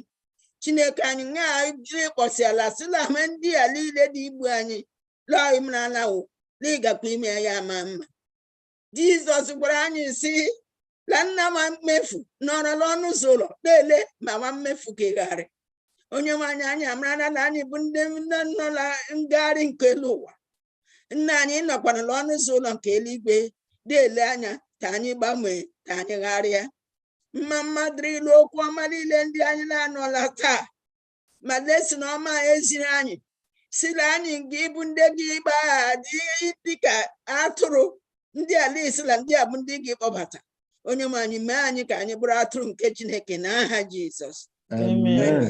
Imeela o, ịgbagharala anyị mmehie, ịkpọrọ anyị oku, anyị abịala. Anyị kwanụ n'ime obi anyị, onye nwe anyị, dịka imere anyị hụ ọma niile ndị a ikwere anyị na nkwa, dịka nke gabiga anyị taa ala echila mma niile obele iduola anyị ruo oge kịta. Ịgakwa ide edu anyị n'ụzọ anyị niile. Anyị tụrụ mma n'ihi ụmụnne na ụmụnna ndị nara ikele aka gị, n'ihi na anyị kpere ekpere niile wee gberede aga nche. Onye nwe anyị, anyị amara ma ndị na-eri uju isi ma anyị soro wori uju, ma ndị ihe ọma mere ma anyị soro mee ihe ọma. Chineke anyị eme na ndị mmadụ nwere ike ime. Anyị emetụtakwana ka ọ bụghị anyị naanị nke ime, n'ihi nke anyị dị ịrịọ Chineke anyị, gwere ịhụnanya gị, gwere amara gị, duo ndị ije anọụla elu, anọụla ala, anọụla ṅa anọ. Chineke anyị lagbu mkpuchi ya ole otu n'otu n'aha Jizọs, amen. Ogbe anyị mbụ ụmụnne ndị nọ na ọgbakọ na taa, ndị ịtụrụ mma Chineke anyị, ọ dịghị onye anyị ga-esi agaghị m ime nke m ga-ime ma emechara. Ọ dịghị mgbe emechara ndịla ndụ. Imeela ole anyị abịala ọgbakọ, anyị dị ịrịọ ọbịa gọzie anyị n'otu mee ka mgbe niile anyị ga-imela ọgbakọ na taa bụrụ ma anyị ga-inweta ngọzi n'ime ya n'aha Jizọs, amen. Anyị dị ịrịọ ụlọ isi onye nga nyawara anyị achịcha n'ehihie na ọ sịla ya amaghị ekwu, n'ihi na adịghị ka anyị ma ekwu, ọ bụ mmụọ nsọ bụ onye nga ikwu okwu n'ime anyị. Anyị dị ịrịọ ka mmụọ nsọ nọ n'ime ya mgbe ọ dị ịwagharịrị anyị okwu ukwu na enyere anyị okwu Jizọs, mgbe okwu dị mkpa, mgbe okwu ịhụnanya, ka o gwere kwuo ya n'ime mmụọ nsọ, ka ogwe anyị gbee nụtara onwe anyị ndụ ebighị ebi. Imeelala ike ime ya otu a, nara ekele n'aha Jizọs, amen. Mma dịrịla okwu ọma na ekele dịrị Chineke anyị. Nwanne m nwaanyị arịọla n'ihi ụmụ, rịọla ihi ezi niile, anụ ọma niile, ebe udola adịghị. Ogwe anyị ndịkwa esi Chineke anyị, biko mee ka udo dị n'etiti anyị niile. Gbere udo gberebe anyị gburugburu, nye anyị ike nke elu ahụ, nye anyị ike nke ime mmụọ, nọnyere anyị niile n'otu n'otu. Ka bụ arịrịọ anyị n'ehihie. Anyị akọrọla n'ịga ime dị ya karịa, n'ihi na ọ bụ onye mara mma nye anyị. Anyị amadị ihe mara mma nye onwe anyị. Anyị akọrọla n'ịga imere anyị ọma niile ndị a ikwere anyị na nkwa, n'ihi na anyị dị ịrịọ tụkwasị obi na ọbara Jizọs Kraịst, onye ngwụsịrị ọbara leele obi n'ihi anyị. Amen. Amen. Amen. Lord, hear our prayer, O Lord. Incline thine ears to us, and grant us thy peace.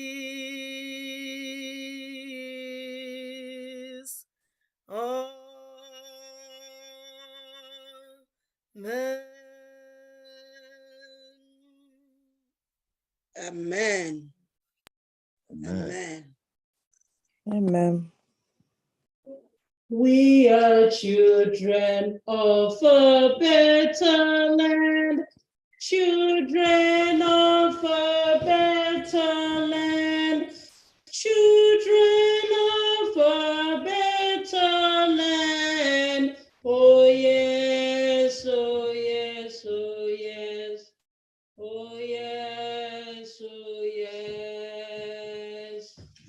Anyị bụ ụmụnta nke ala mahụ, ụmụnta nke ala mahụ, ụmụnta nke ala mahụ.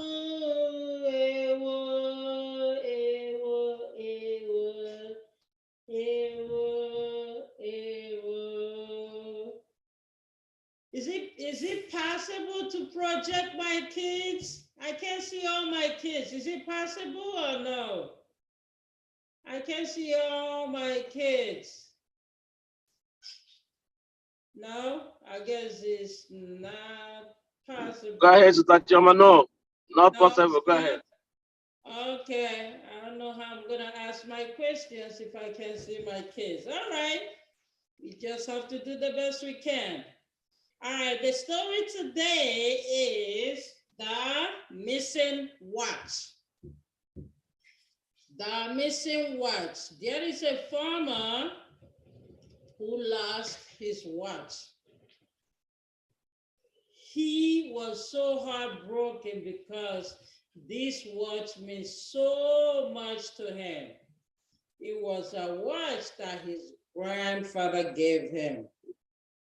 This very story is very, very, very important for even daddies, mommies, every single one of us, the kids. So I need daddies and mommies, aunties and uncles. You guys need to pay attention to, okay? So this farmer looked up and down, right and left, looking for this watch. In the stack of hay in the barn, he could not find this watch. He said he's gonna have to give up because there is no way. Then he saw a bunch of kids playing outside. He said, come on, kids. I have a reward for the person that will find my watch. Oh, the kids said, oh, we're gonna get a reward today. Everybody ran into the barn looking for this watch. They searched up and down, right and left, high and low. They could not find the watch. They said, oh, sorry, mister, but we can't find it. When they were about to leave, one of the kids came back. He said, sorry, mister, I'm so sorry, but can you give me one more chance? The farmer was like, what do I have to lose? Go ahead. The boy went into the barn. A few minutes later, he came out. Here, mister, look at the watch. I got the watch. The farmer was, what? I mean, I'm happy, but I'm very surprised. Thank you so much. But little boy, can you please tell me how you found the watch? The boy said, I did nothing but sit on the ground and listen until I heard the ticking of the watch, and I just looked for it in that direction.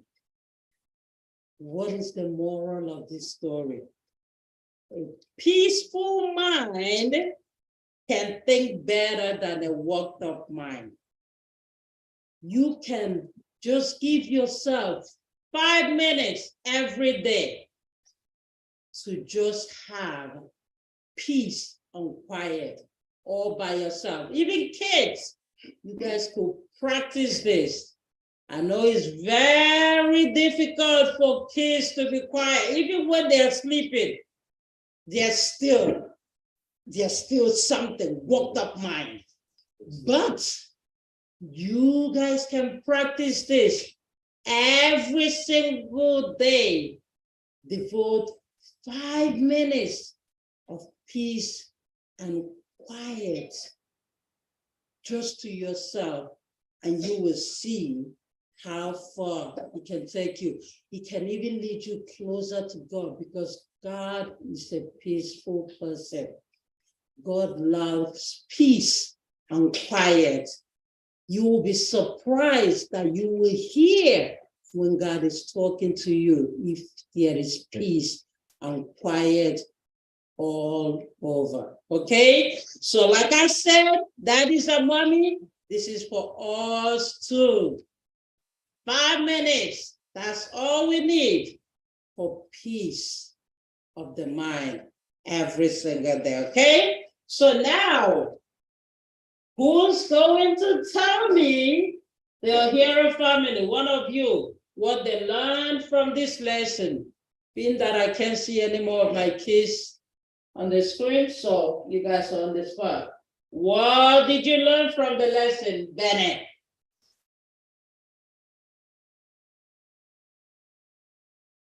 I learned that you should always give yourself some time to listen before you go running out and searching. Because then reflect if the project that you're looking for easy. All right, give yourself time, peace of mind, right? So now, Casey, Umade, unmute yourself. Your question is here, Casey. Are you close, Casey? Question for Casey, and then we'll be done. Is Casey there? No? She quickly stepped out. Oh, Casey stepped out. All right, now it's gonna be for Jason. Jason, can you tell us why do you think that the boy did not find the watch the first time around when everybody else was looking for it? Can't hear you. He was thinking about the reward. All right. How about maybe there was a lot of noise and other kids around, everybody was talking, right? Maybe he couldn't hear the words because you cannot hear yourself when there's a lot of noise everywhere, right? All right, so that's the end of the story. So remember, everyone devotes 5 minutes every day to peace and quiet, all right? So, Akogo's family, can one of you pray for us? I think you guys are the only ones that I can. Oh, Prince, you gonna pray? Yes, thank you, my boy. Go ahead and pray for us, Prince. Everybody close your eyes. Dear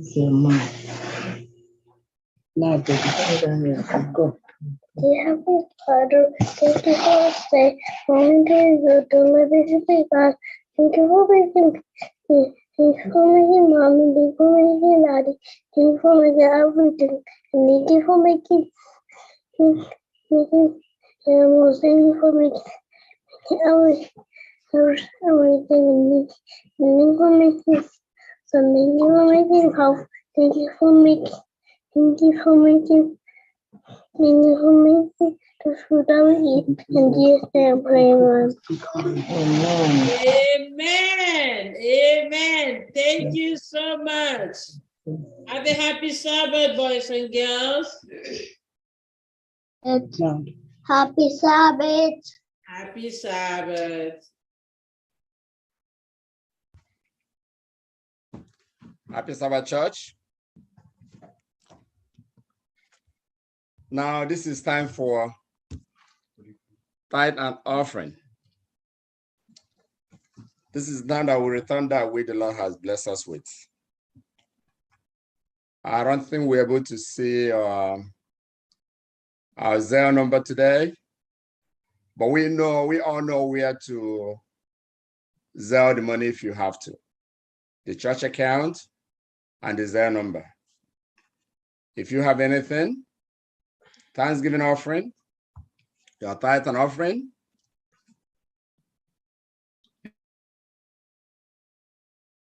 you sell it to the church, we will receive it. I'm quite sure that we are all being blessed this week. And the scripture tells us in the book of Malachi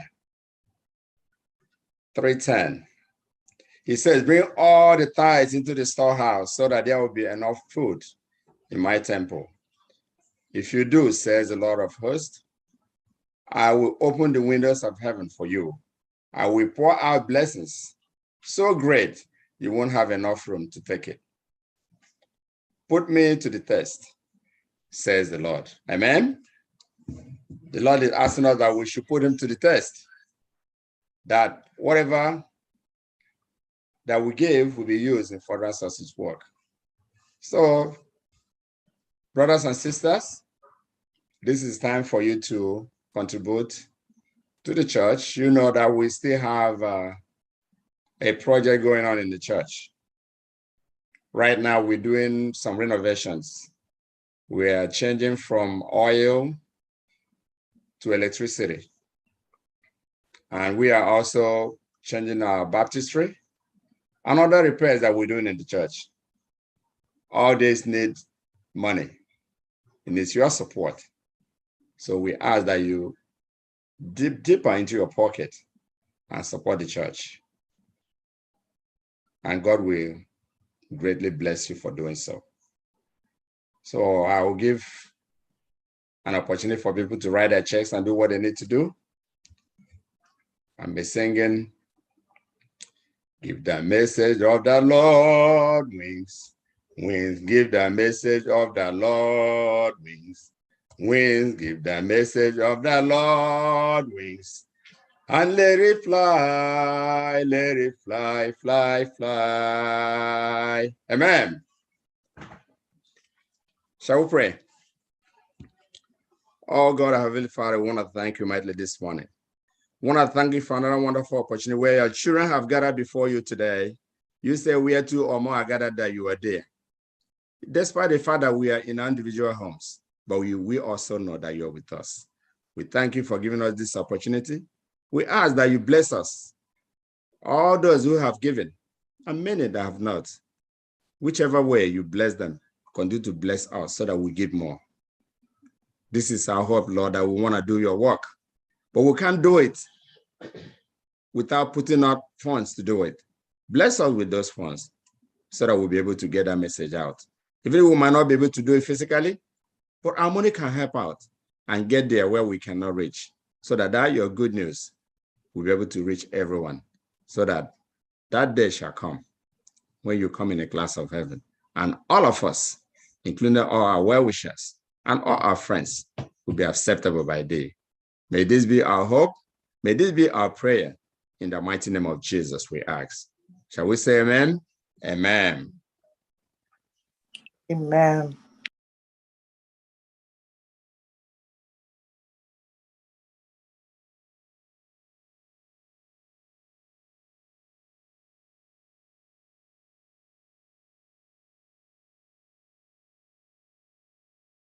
At this time, I just now use just a minute of your time once again to introduce the speaker of the hour.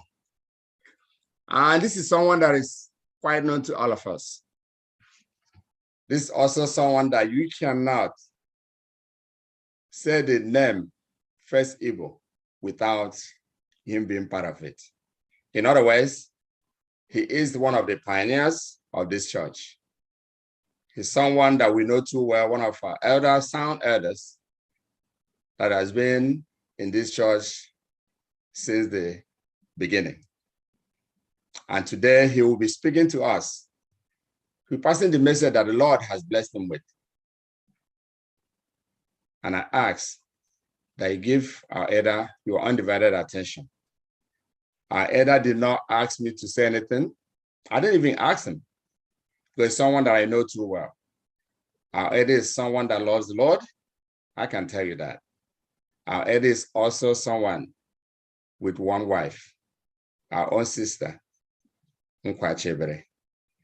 And the elder is also blessed with 3 children. Izu, Chidemma, and also Ugochukwu Ebere. And as our elder takes the center stage to speak to us today, we ask that the Lord will continue bless him, bless his family, and importantly, speak through him today. In the mighty name of Jesus, we ask. Amen.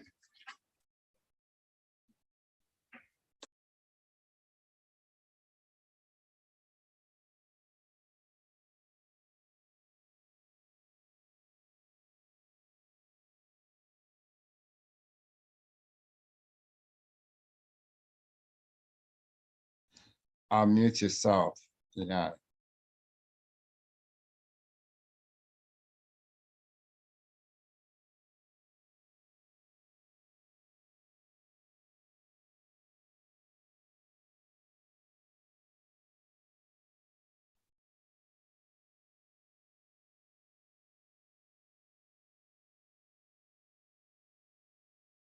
I'm not sure if the choir will be able to present anything, but if the choir, I am not sure that will be possible because we don't have technical prowess to do that today.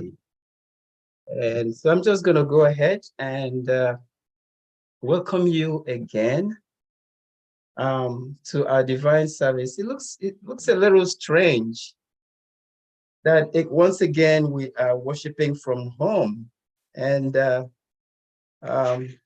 remembering the old 2 years ago when we were stuck at home and worshiping. So I want to welcome you as we do this. And I am going to talk about deliverance today. And just beginning to say it takes my mind back to what we have gone through the last 3 years. And this particular year also. And as you know, it has not been fun. But what we look for at the end of everything that happens to us is the Lord's ability to deliver us from what we have gone through. This year has been a difficult year for us here in New York area. We have lost prominent people, but we are just only 8 days to the end of the year. And as I was thinking of what to say today, my mind started running through. So what is so beautiful? What is so exciting about the end of the year that all of us are so excited, for that year to run out so that we can quickly begin a new one? What is it that makes this particular part of the year a very special time of the year? No matter what you have gone through, no matter what the difficult has been in that year, you want to finish that year. And there's always something you want to expect in the new year that we want to get rid of it and then begin a new one. Even if the year was good for you, you also want that year to drag itself away. And one other thing I discovered is that once the year starts ending, once you get into September, it looks like the year runs faster than usual. And it runs, and then the speed continues, and that intensity continues until you get to December. And you will see what is happening all around you, that everyone wants to hurry up and be finished with that year, no matter how beautiful it has been for you. I've never seen anyone say that, I don't want this year to pass by me because it's been so good for me. You still want the year to get by, get away, so that you can begin a new one. But like I said in the beginning, the beauty of it is that we are delivered. Those that are alive today cannot wait to see another year. Plans are being made, the TVs are waiting for the ball to drop. Back at home, many people are not here today because they just want that year, to celebrate that new year back home. So there must be something special about the end of the year. We celebrate it differently back home, and we know how we do it.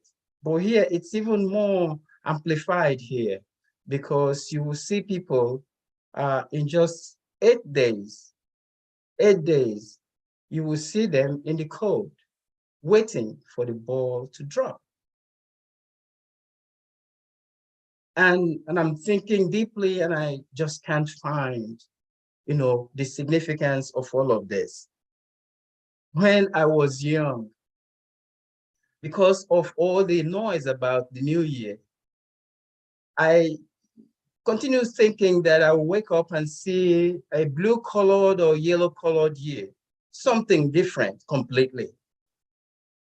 But it's also almost always the same thing. What you started with, the sun is still going to shine, the darkness will come when the time comes, and then the year begins that way. So this whole thing is about deliverance. We are excited that the Lord has delivered us from this year.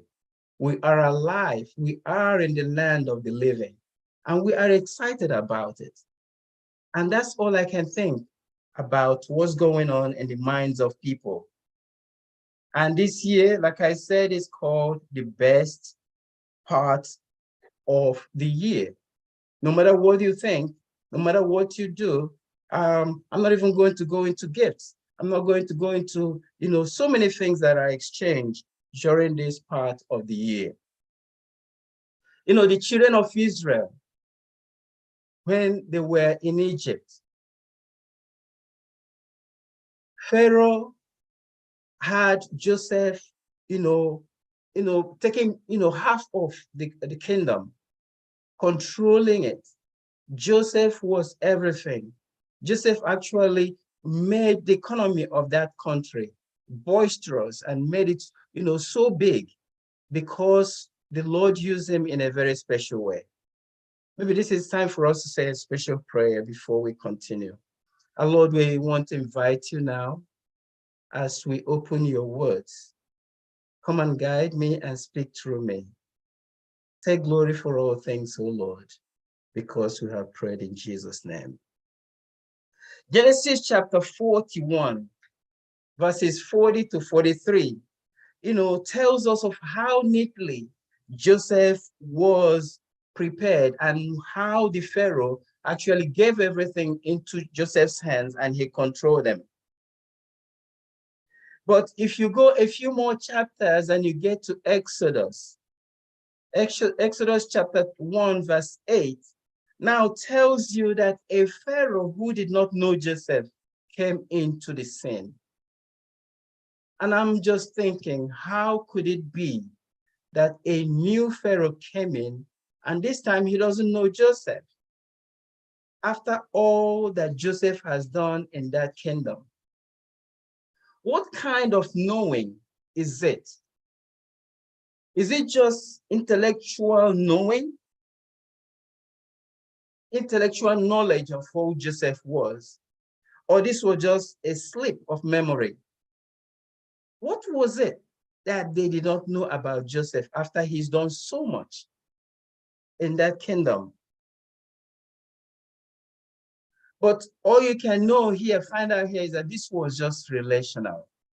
This was relational knowledge and, lack of commitment to what Joseph has done. The king is not named. And in scriptures, when somebody is not named, it means that that person cannot be in the scene for too long. In scripture, nameless people would seem to have no real future, basically. So it says a king that did not know Joseph. People that are mentioned in scriptures are people that have other roles to play. So a king who did not know Joseph came into sin, and then everything changed. Policy changed. Every other thing about the children of Israel changed because this king did not know Joseph. And then Exodus is when God is now planning to get the children of Israel out. And this king now says, this Pharaoh says, come, let us deal wisely with them, with the children of Israel, because they are now more committed, they are taller than we are, and they are even bigger than we are. They have more money, they are more progressive. Let's deal wisely with them.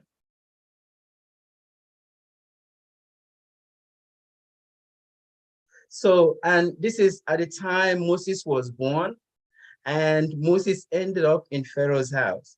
But if you hyperspace a little bit up to chapter 7, you will find out that the Lord, who is now prepared to get the children of Israel out of bondage, is now making plans on how to do this. You know, you read about Aaron's rod becoming a serpent. You read about the water turning into blood, frogs all over the land, flies all over the land, except Goshen. Cattle died, boils, hails, locusts, darkness all over the land, death of the firstborns. These are all the miracles that God did with a strong hand because he wanted to deliver his people. A few times, Moses went to the Pharaoh to ask him to let his people go, because this is a message from God, that they may serve him in the wilderness. The purpose of asking them to leave bondage is so that they can serve him in the wilderness. What is the purpose of the Lord leading us into the new year? What purpose have you proposed in your mind that the Lord has kept you here today and leading you into the new year? For the children of Israel, the purpose was so that they can serve him in the wilderness. And I'm hoping that the purpose of you rejoicing that we just have only 8 days to the end of the year will be for you to serve him wherever you may find yourself.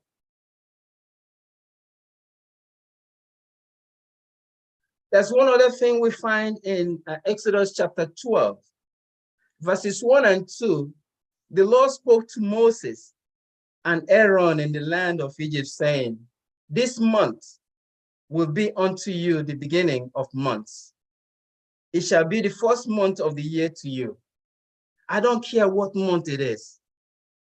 If it was June, if it was September, if it was February, the Lord has said it. This will be the beginning of months, and you have to start counting from 1. It will be January 1 of a new year. It's a new beginning. And as we are planning to step into January 1, what will it be for you? Is it a new beginning for you? You know, as we are also waiting for deliverance, any day the Lord shows up here, any day he shows up and he comes down, that will change things. The old years would have passed by, because I'm sure that's going to be, we start counting from 1 whenever he shows up. We just need to be ready. So here in this verse, God is about to deliver the children of Israel from 430 years of Egyptian bondage. This is the eve of that day. We are not there yet. We have 8 days to go. And you just wonder what's going on in the minds of the children of Israel.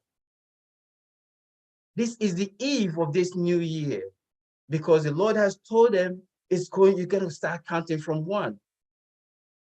We have 8 days to go. So we have 8 days of really ruling over it. How ready we will be for January 1.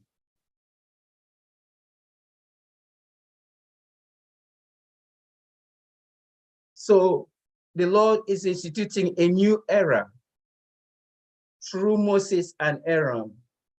It's a new era, it's a new year. He is instituting that sacred calendar so that Israel and the world can know his prophetic plan for the ages. We read it today because the Lord wants us to read it, and how things that are impossible can be possible with him. If we hyperspace again to Exodus chapter 12, chapter 3, verse 13, I know we are not going to have time to read all of this, but this is a new beginning for the children of Israel. It's a fresh new start, as they are now the freed and redeemed people.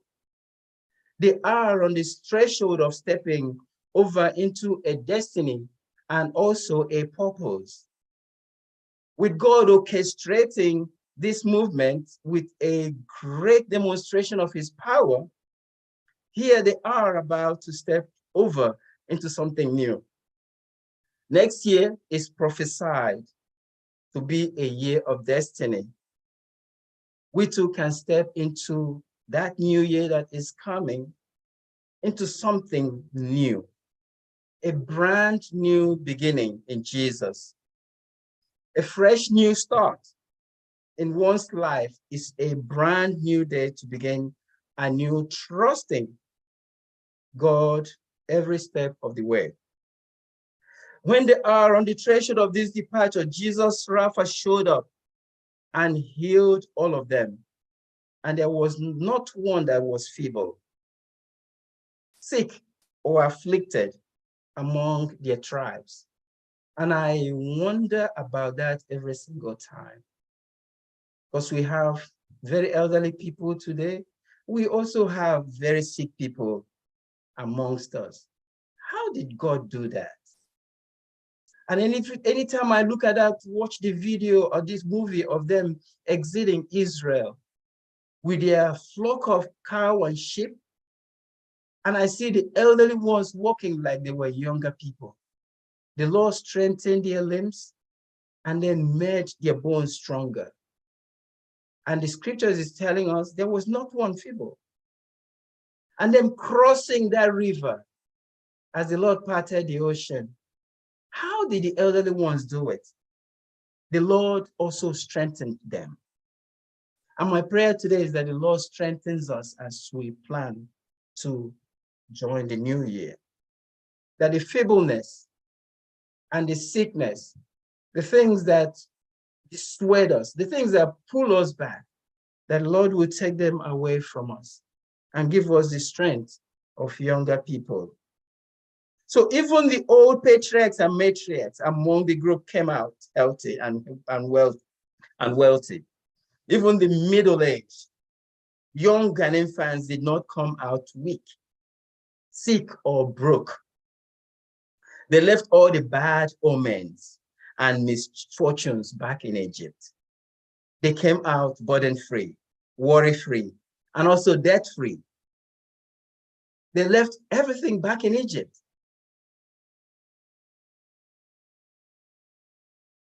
At some point this year, most of us have been through trials. Like I said in the beginning, it's been a difficult year. And some of the trials we were able to overcome.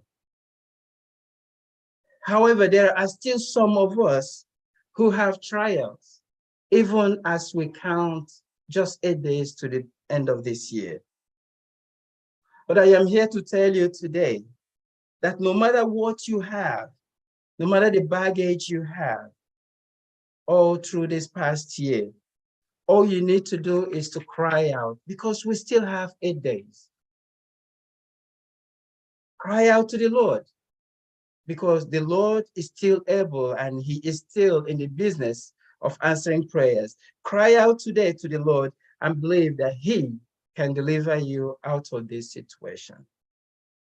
He is ready to do that by giving you a fresh new start, filled with blessings. Jeremiah chapter 29, verse 11, he said, "For I know the plans I have for you, declares the Lord. Plans for welfare and not for evil, to give you a future and a hope." In Isaiah chapter 43, 18 and 19, that place says, "Remember not the former things, nor consider the things of old. Behold, I am doing all things new. I'm doing a new thing. Now it springs forth. Do you not perceive it? I will make a way in the wilderness and rivers in the desert." These are promises that we just have to hang on to as we count these 8 days remaining in 2022. The book of Lamentations, chapter 3, 22 through 24, it says, "The steadfast love of the Lord never ceases. His mercies never come to an end. They are new every morning. Great is your faithfulness. The Lord is my portion, say my soul. Therefore, I will hope in him. These are the promises we just have to hang on to as we look for 2023, because the Lord has promised and he will deliver on that promise also. The book of Job, chapter 8, verse 7. And though your beginning was small, your later days will be very great. The story of Job is an empowering story for every Christian today. His days, he's telling us here now, if 2022, if the beginning was small, the end of it will be great, because we still have 8 days and counting. And in Ecclesiastes chapter 3, verse 11, where we took our scripture reading, he says he has made all things beautiful in his time. Also, he has put eternity in man's heart. Yet, so that he cannot find out what God has from the beginning to the end. Wow. He has eternity in our minds. He's put it there, and yet we cannot find what God has from the beginning to the end. Why did God do that?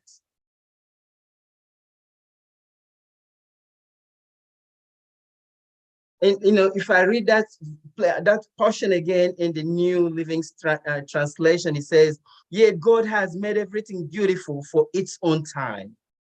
He has planted eternity in the human heart. But even so, people cannot see the whole scope of God's work from beginning to the end." Verse 12, "So I concluded, dear, there is nothing better than to be happy and enjoy ourselves as long as we can." The Lord has given us so much, but there is a scope. There is something he does not want us to know. And that's why we don't know what tomorrow will bring. And that's why we do not know what 23 will bring. He has that prerogative. He's the only one that knows it. And verse 12 is telling us, so he concluded that we just need to do what? There is nothing better than to be happy and enjoy ourselves as long as we can, because this is all we can do. Revelation chapter 21, verse 5. "And he who was seated in the throne said, Behold, I am making all things new." Also he said, "Write down, for these words are trustworthy and true." He is making all things new. He is planning for us in 2023. He's even planning us for tomorrow if he's coming tomorrow. He's planning for us even on the 31st, if it's 31st that he is coming. He has made all things new. And that is the inheritance he wants us to have.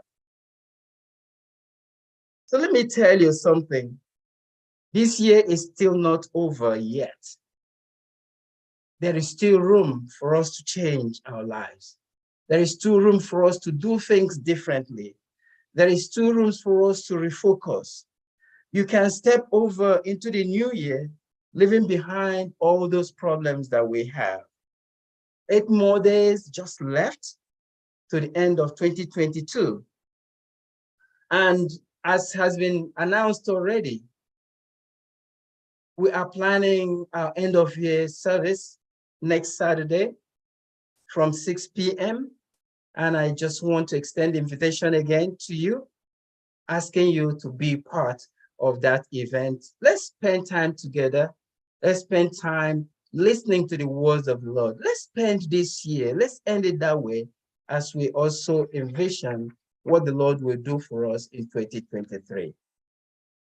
My brothers and my sisters, I do not hope to keep you here so long today, but to share this good message of the Lord has given us today so that we can dwell on it and then look at the coming 8 days that's left to the end of 2023, that we can then refocus on what the Lord has planned for us to do. There are issues and there are burdens that we are hanging on to, but we have these 8 days also to let them go and refocus our attention to what the Lord can do for us in the new year. And I thank you for listening to this very short sermon today. May the Lord continue to bless you as we hope and look forward to the new year that comes. Amen. Amen. Amen. Amen. Thank you, Dechigozidim, for that wonderful sermon.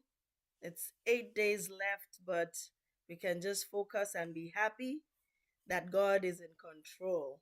Thank you. We'll bring this wonderful sermon to a close by singing from SDA hymn number 335. SDA 335. What a wonderful Savior. Christ has for sin atonement made. What a wonderful Savior. We are redeemed, the price is paid. What a wonderful Savior. What a wonderful Savior is Jesus, my Jesus. What a wonderful Savior is Jesus, my Lord. I praise him for the cleansing blood. What a wonderful Savior that reconciled my soul to God. What a wonderful Savior. What a wonderful Savior is Jesus, my Jesus. What a wonderful Savior is Jesus, my Lord. He walks beside me all the way. What a wonderful Savior, and keeps me faithful day by day. What a wonderful Savior. What a wonderful Savior is Jesus, my Jesus. What a wonderful Savior is Jesus, my Lord. He gives me overcoming power. What a wonderful Savior, and triumph in each trying hour. What a wonderful Savior. What a wonderful Savior is Jesus, my Jesus. What a wonderful Savior is Jesus, my Lord. Oh, what a wonderful Savior is Jesus, my Jesus. What a wonderful Savior is Jesus, my Lord. Amen. We want to thank you, mighty Jehovah, for your leadership today, for the direction that you have marked out for us and we have followed. If we have erred in any way, Lord, we ask for your forgiveness. Thank you, mighty Jehovah, for your presence today, is most importantly for the presence of the Holy Spirit. Thank you for the gift of your Sabbath, and thank you for the words we have heard today from Sabbath school and through this divine service. Take glory, mighty Jehovah. All we are asking is that you keep us safe. Even though it's only 8 days left, there are so many things that can still happen. for we are staying in the palms of your arms. We're asking you to come and keep us shielded. Those that are here, those that have traveled, wherever your children may be, mighty Jehovah, keep us secured, mighty Jehovah, and bring us over to this new year, if it is your wish. I thank you, mighty Jehovah, for food and for water, for all life's amenities that you have continued to imbue into your children. I thank you for all blessings, both small and those that are also big. Take glory, mighty Jehovah, for the life you have given us. Come and continue to use us to be worthy vessels for your work. From now until you return again, O Lord, because we have prayed in Jesus' name. Amen. Amen. And amen. Amen. We have this hope that burns within our hearts. Hope in the coming of the Lord.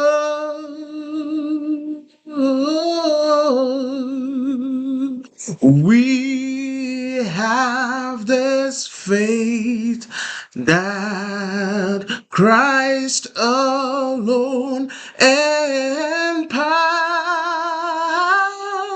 faith in the promise of his word.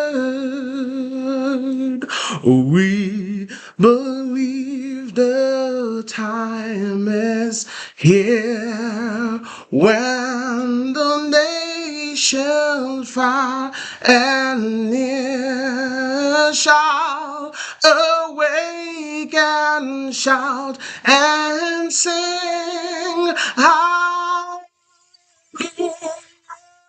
Christ is King. Amen. We have There's hope that burns within our hearts. Hope and the coming of the Lord. Amen. Amen. Amen. Amen. Amen. Amen. Amen. This is a moment of meditation. This is when that we speak to the Lord on one-to-one. I will give everyone an opportunity to speak to your Lord on one-to-one, after which I will close. Go ahead now.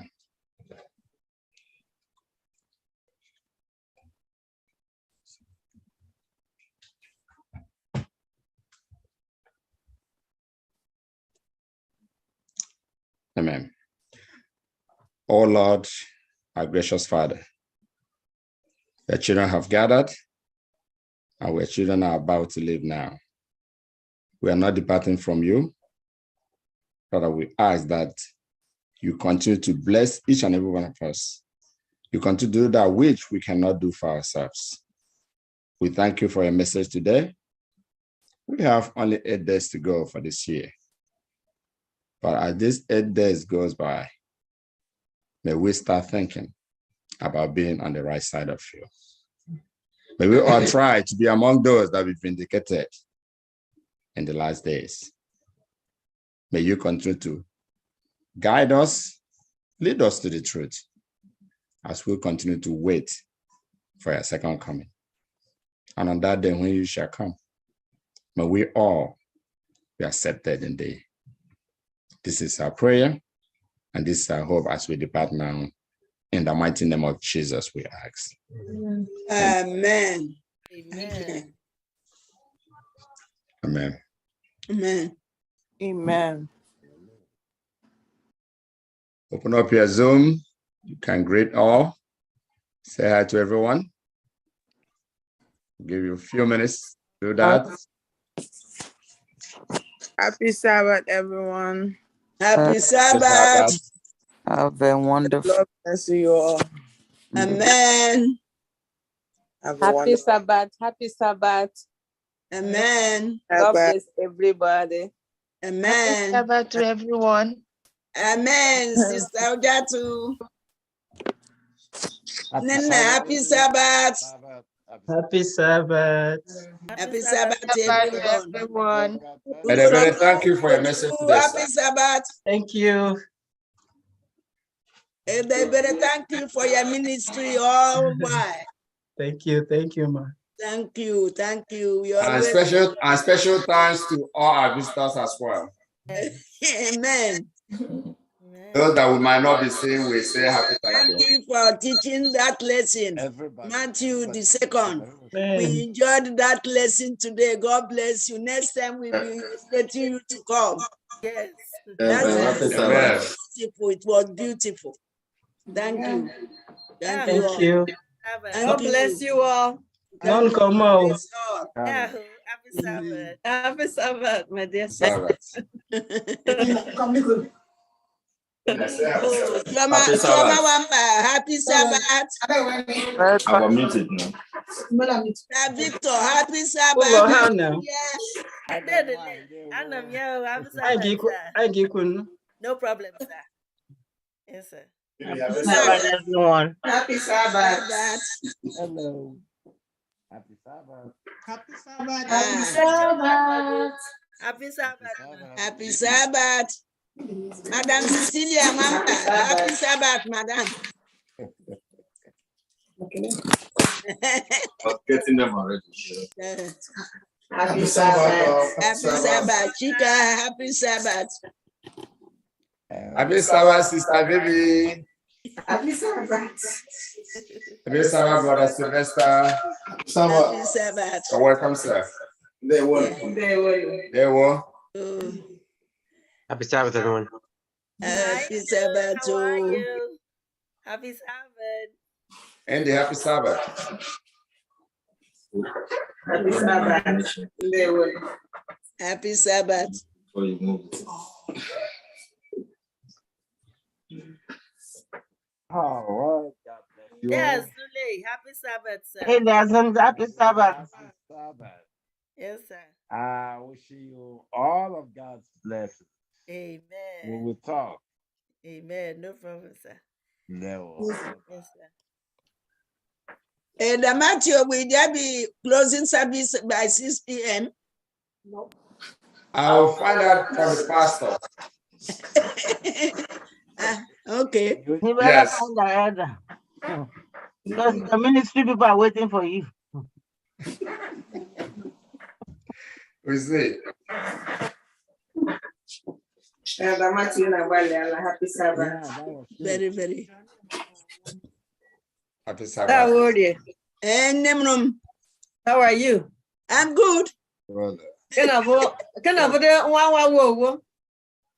Oh, wow. Amen. Amen. Watch it. Chidikoleke.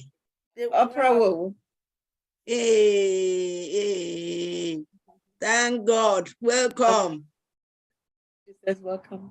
Hello. That's Sister Akona. Happy Sabbath. Happy Sabbath. Happy Sabbath to Chika Machuku. Chika Machuku, we are so happy seeing you in our midst today. Happy Sabbath to Chika Machuku, can we see them?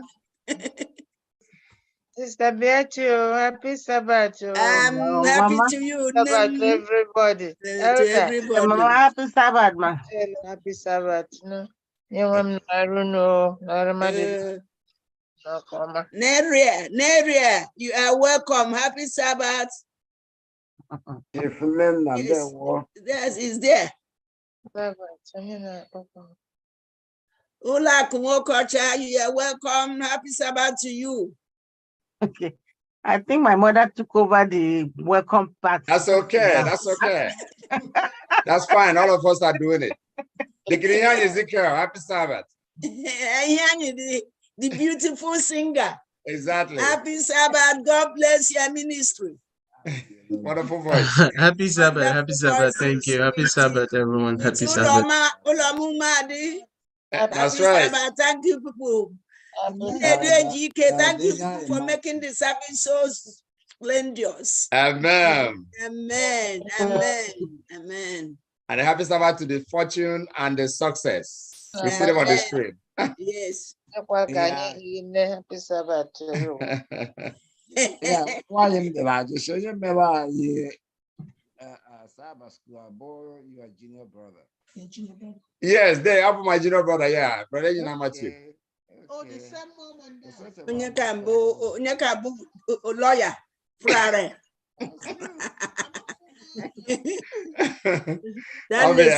That lesson was taught like if we were in the law court. Yeah, he delivered.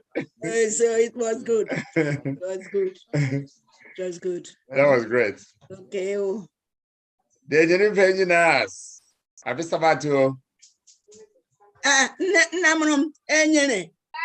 thank you. You are welcome. Happy Sabbath. I'm mom lying. They had to tell somebody got all I did he well I'm out of for Hey, Madam Frost, baby. Jesus has a full of money through 100 also I bought. Obotono.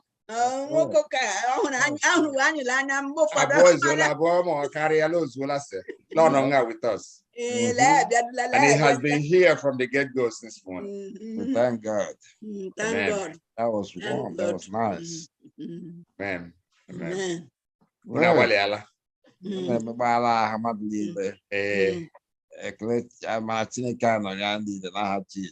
Amen. Amen. As I'm woko. I got mine. Yeah, welcome. Deep bliss. I got one. Bliss. Happy Sabbath. Happy Sabbath. I don't know. Happy Sabbath. Okay. Greet my children from you. Happy Sabbath. Thank you. Once a soldier, always a soldier for Christ. That's right. It doesn't change.